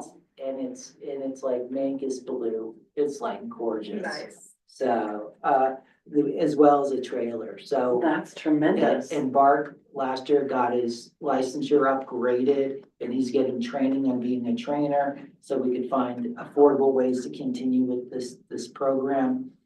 And, that's just going really well. To President Hutchison Brown's point, you know, as we look at our funding, you know, our funding equates to about 76.6% of Dolores School District funding, 67.5% of Ignacio funding, 47.2% of Telluride School District, and 22.6% of Montezuma Cortez School District. So while each of those school districts have more kids than we do, the benefit of economies of scales makes a big difference for their budgets. It requires us to be more frugal with our budget. And the funding formula does not work well for our size district. I recently have had the good fortune of I meet with all my direct reports on a regular basis. I have 16 direct reports that I meet with on a regular basis. And I've had a really good meeting with my direct reporter, our direct report for the wellness system. Her name is Molly Ender. She's our school social worker. And I just wanted to report to the board that at a future date, we'll be getting a report on how the wellness system is really coming together in a very highly professional and and effective way. So at a future date, we'll get a report on that. It's really good quality work there. In addition, the MTSS program, we took the DCA, that's our annual assessment, last Thursday.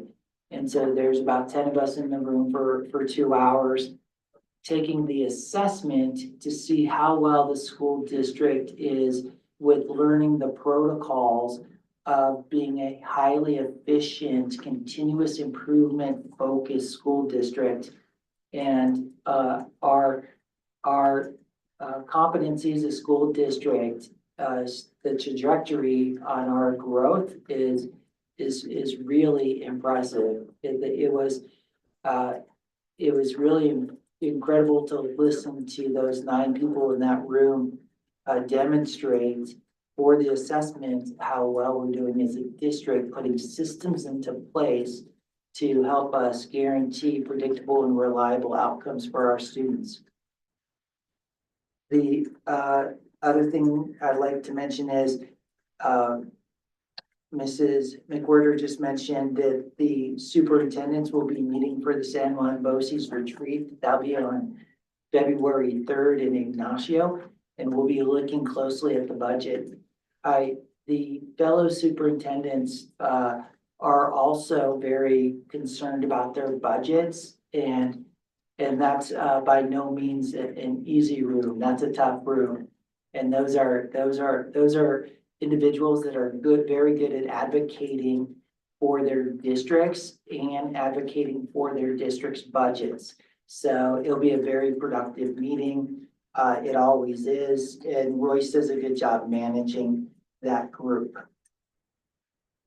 We recently have been notified that we were the recipient of a grant for technology. And it'll be in the ballpark of about 1.3 million to $2 million.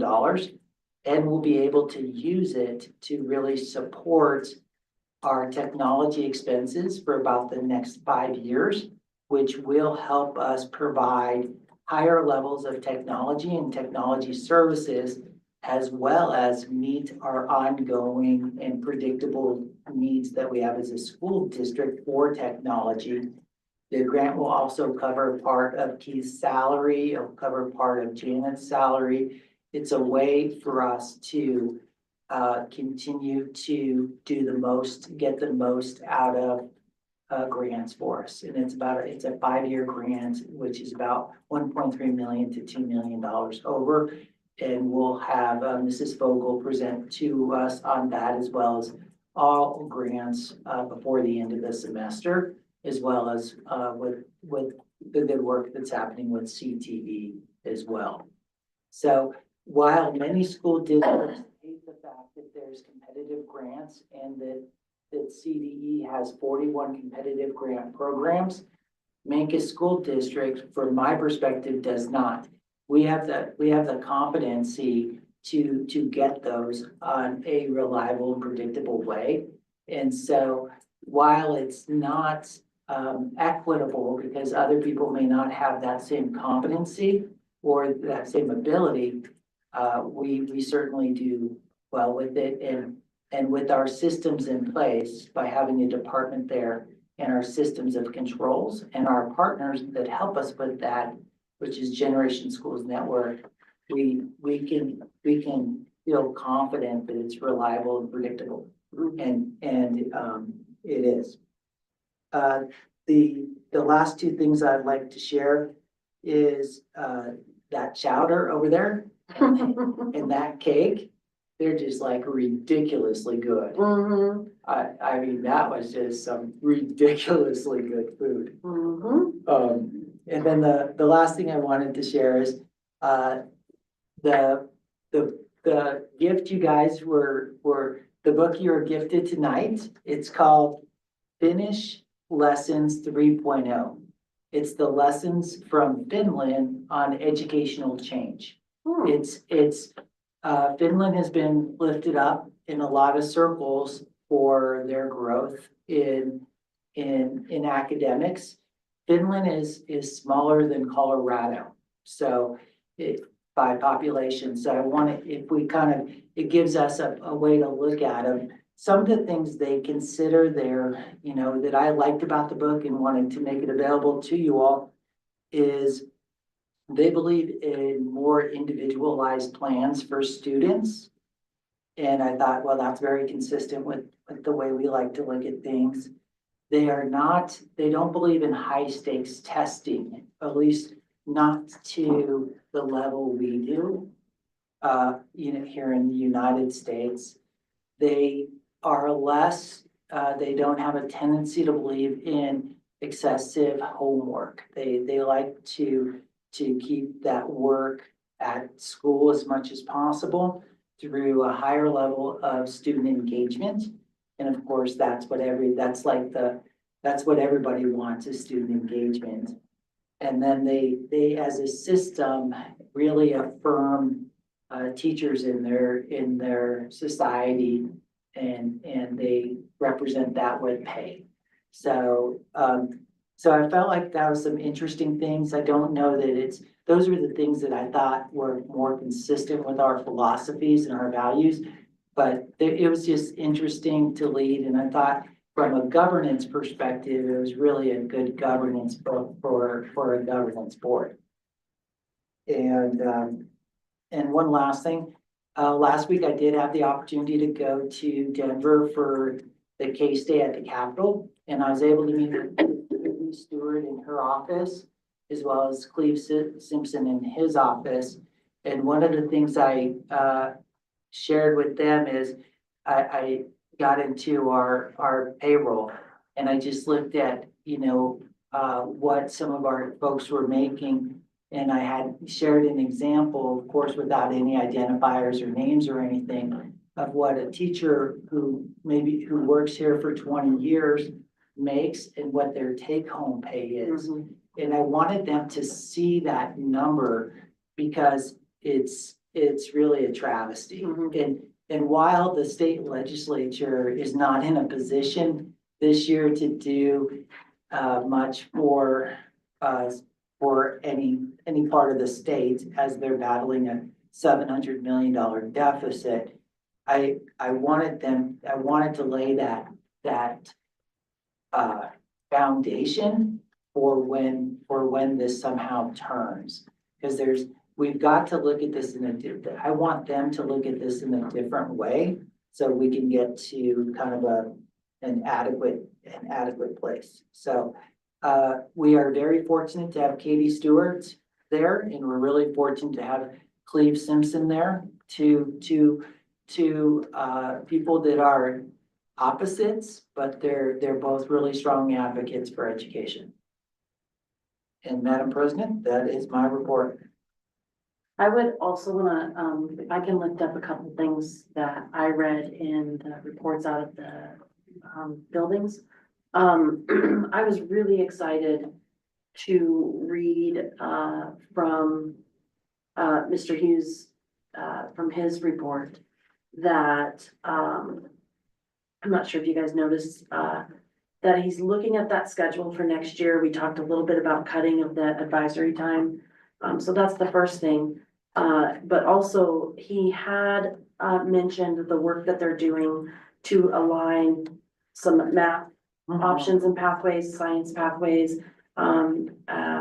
They're looking at what is being offered in a much more unique way, and they're listening to, I think, the needs of the students and the kids and the teachers and probably us and many others. And that is super exciting to me to have potential science pathways, new CTE classes, things that we can, you know, life skills and advanced engineering possibly and wellness, and it's great. Yeah, I love the fact that he's connecting with Josh Dolly also. Yes. That's really great, and getting Josh and Rich to get to know each other too. Cause all that's gonna, I think, work out really nicely for the district. Yeah, so So they're they're trying to already keep those working. core classes in the morning. I like that Correct. schedule, and then your electives in the afternoon. Yeah, so they're working on core classes, so there's really and schedule work is not easy, it's really hard to It's do the schedule worst, work, yes. right? Yeah, But the fact that they're realigning middle and high, I really appreciate that. And then, there's just a lot going on there, and that's not easy work. I know that none of this is final, and maybe I'm speaking out of turn to say it, but I do think it's worth mentioning that it caught my attention, and I think that you all also would be interested in that, because we've talked about it a lot. Comes up over and over and over. Okay, I also like that in Tira, she's talking about trying to, the testing and getting, the kids a little bit more kindergarten ready, and they are trying to get, maybe some PD together or different things to try to get that a little bit better aligned, so. And I think I forgot to mention that as well. We do start a series of meetings on the alignment between the elementary and the preschool. They'll start a week from tomorrow. And we have a series of 6 meetings planned out. And then at the end of that, there'll be a presentation to the Board of Education to see if there's an appropriate either policy or district position statement around that, so that we know that all voices are heard and that we're doing our very best for kids. it's good work. And the alignment was work we talked about between elementary, middle, and secondary as well. So many good things. Okay. Thank you, Mr. Cordray, for your very thorough dual role report tonight. We are up to our strategic plan objective. And that objective is based around objective 1C. I'm gonna ask you to present, and then we will need to vote on accepting this. Okay, let me start off here first. I'll just read the objective. 1C is make the school board regularly links with the town, local businesses, and local organizations, and encourages partnership opportunities.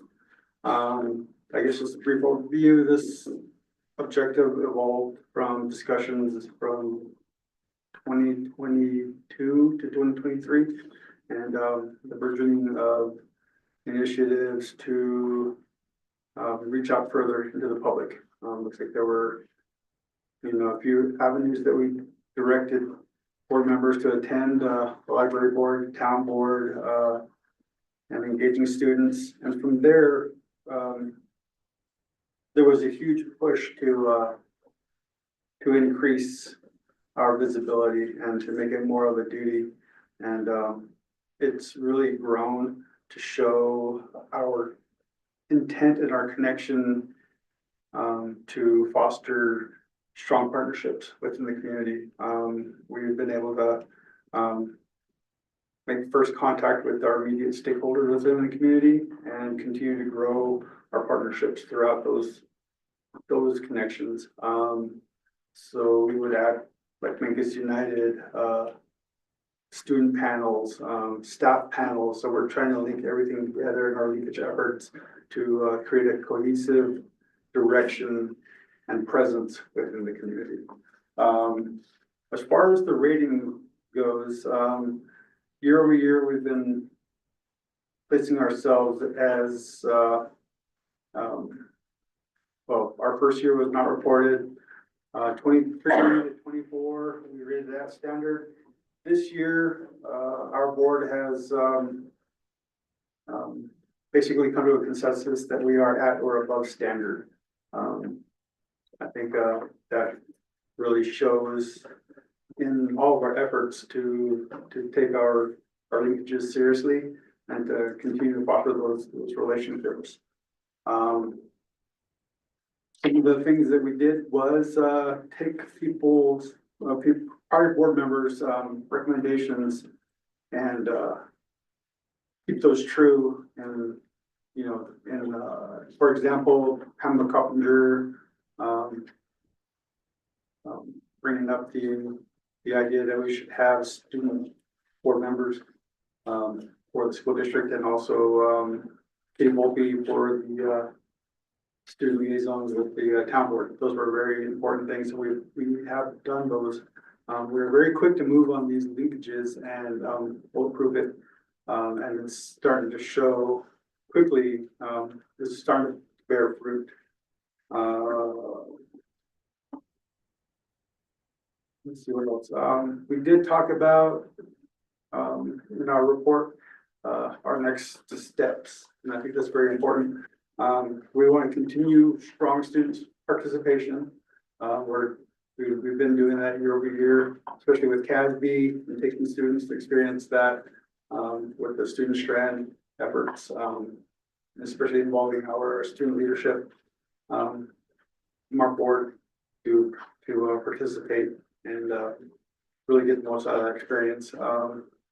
We're going to further bulletproof our outreach to parents and, maybe come up with some very strong, dedicated efforts to garner that attention and that line of communication, with, in district and out of district parents. And always seeking to further strengthen our existing linkages with, entities that we deal with. I think that's pretty much what I got in a nutshell. We're doing a lot of really good work. Yes. That's really the summary. And it's work outside of this boardroom, with many entities and organizations in the community, as well as inside the school with students and staff. So I think what we get out of this particular objective is, often lost in our own work, that we, really have our heads, to the grind, our nose to the grindstone. But then when we talk about it to other people, that's when we really get to see the work that we're doing. When I made the presentation to the DAC, I really got to see how much we've done and how much our stakeholders still have yet to learn about the work that we're doing. And so we have a lot of value. We've done a lot, and we keep bumping that ceiling and pushing harder, and it doesn't seem that we're gonna stop anytime soon, because it bears so much fruit for us. and we can't. I agree. Does anybody want to make a motion?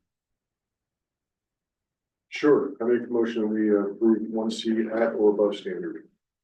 Second. Heather called a question. Mr. Riley?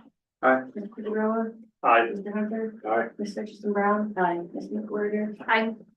All right, motion carries unanimously. And that gives us our consent motion ability. Mr. Hunter, would you care to make a motion? Well, I think action items A through E for consent, because we have two resolutions that need to be read. Okay. Second. Heather called the question. Mr. Riley?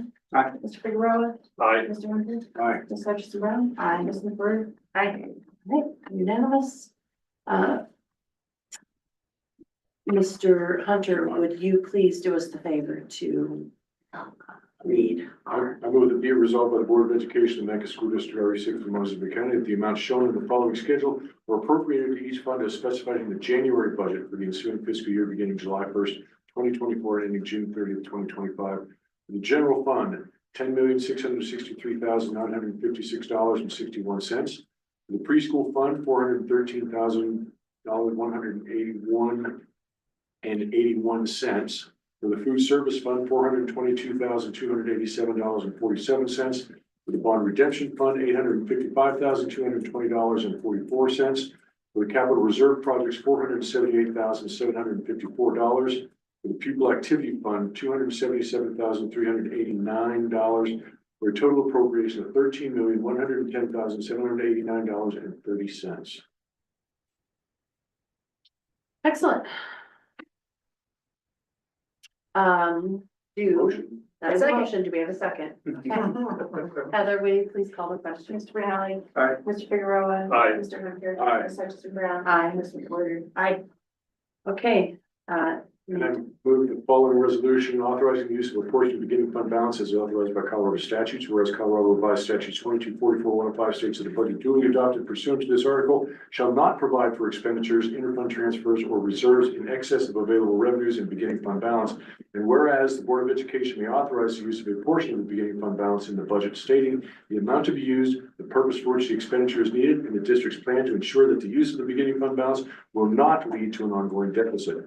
Whereas the Board of Education has determined the beginning fund balance is sufficient to allow for the one-time expenditure and action will not lead to an ongoing deficit. Now therefore be it resolved in accordance with Colorado Revised Statute 2244-105, the Board of Education authorizes use of a portion of fiscal year 25 beginning fund balance from the following funds: the general fund for a total amount of $408,641.13.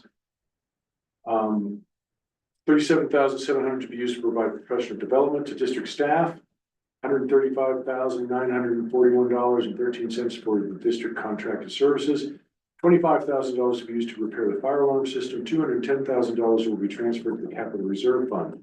Capital reserve fund for a total amount of $268,254. Of this amount, $173,500 will be used to purchase two 2019 Bluebird FE77 passenger buses. And $94,754 will be used to fund a portion of the total cost to replace the middle school roof. The preschool fund for $48,000, which will be used for operating expenses. It further resolved, the use of this portion of the beginning fund balance to the general fund for the purpose set forth above will not lead to an ongoing deficit and will not need to be corrected in future years. Second, Heather call the question. Mr. Bennett. Aye. Mr. Figueroa. Aye. Dr. Wonder. Aye. Dr. Brown. Aye. Ms. McWhorter. Aye. All right, motion carries unanimously. Any discussion around what we just did? I would just also mention real quick that Chrissy did build into the cost of Magellan strategies if we should choose to use them. Okay.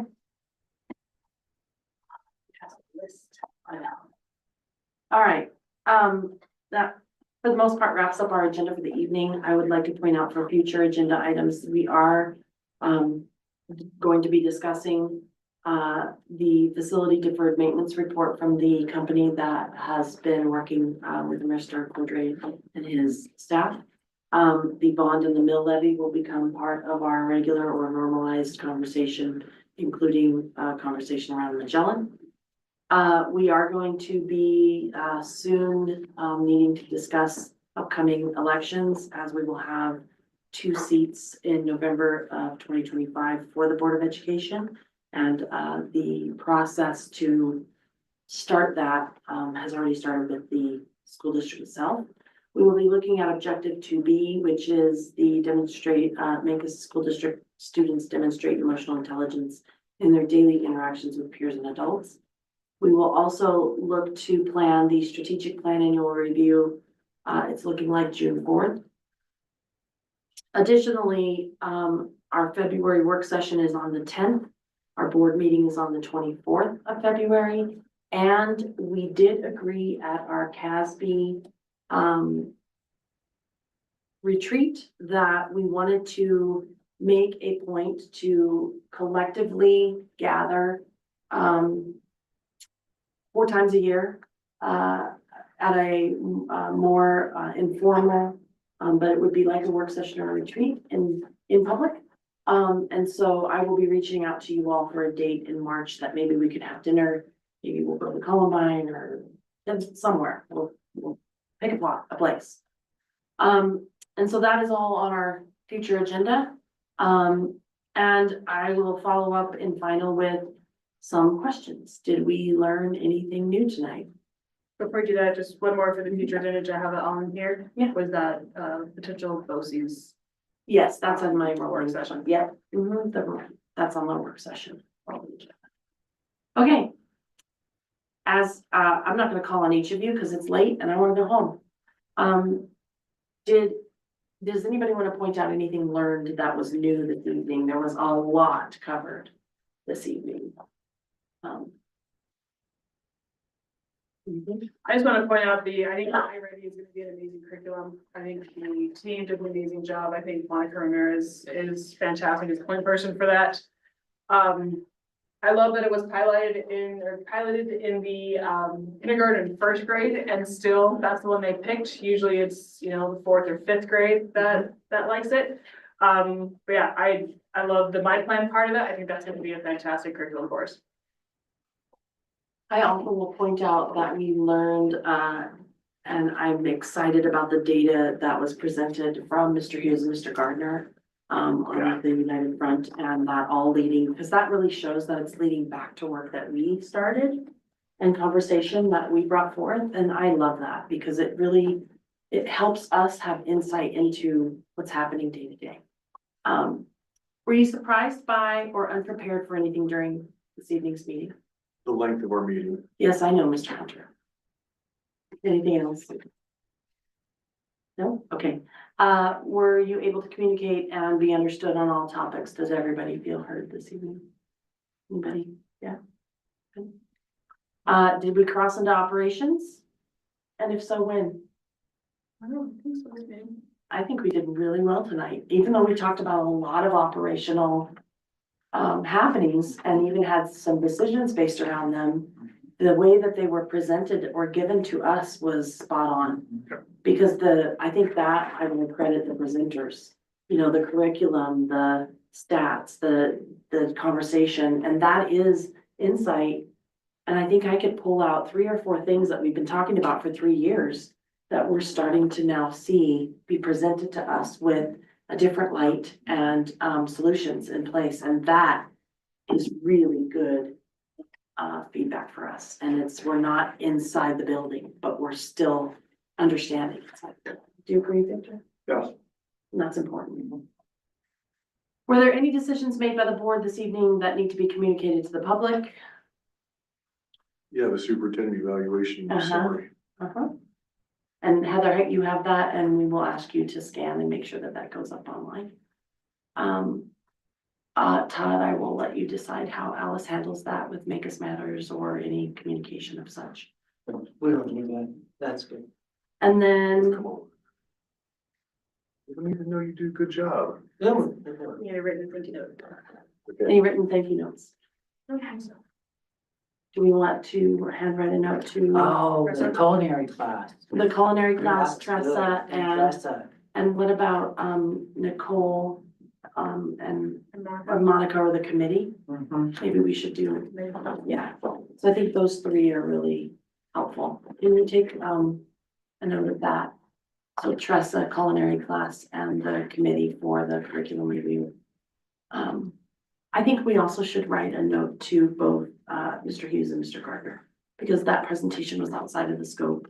And they had to pull data, and actually Alice had to pull all that data. I know she works a lot with Gardner, and I'm glad to take some of those on. I'm happy to do that.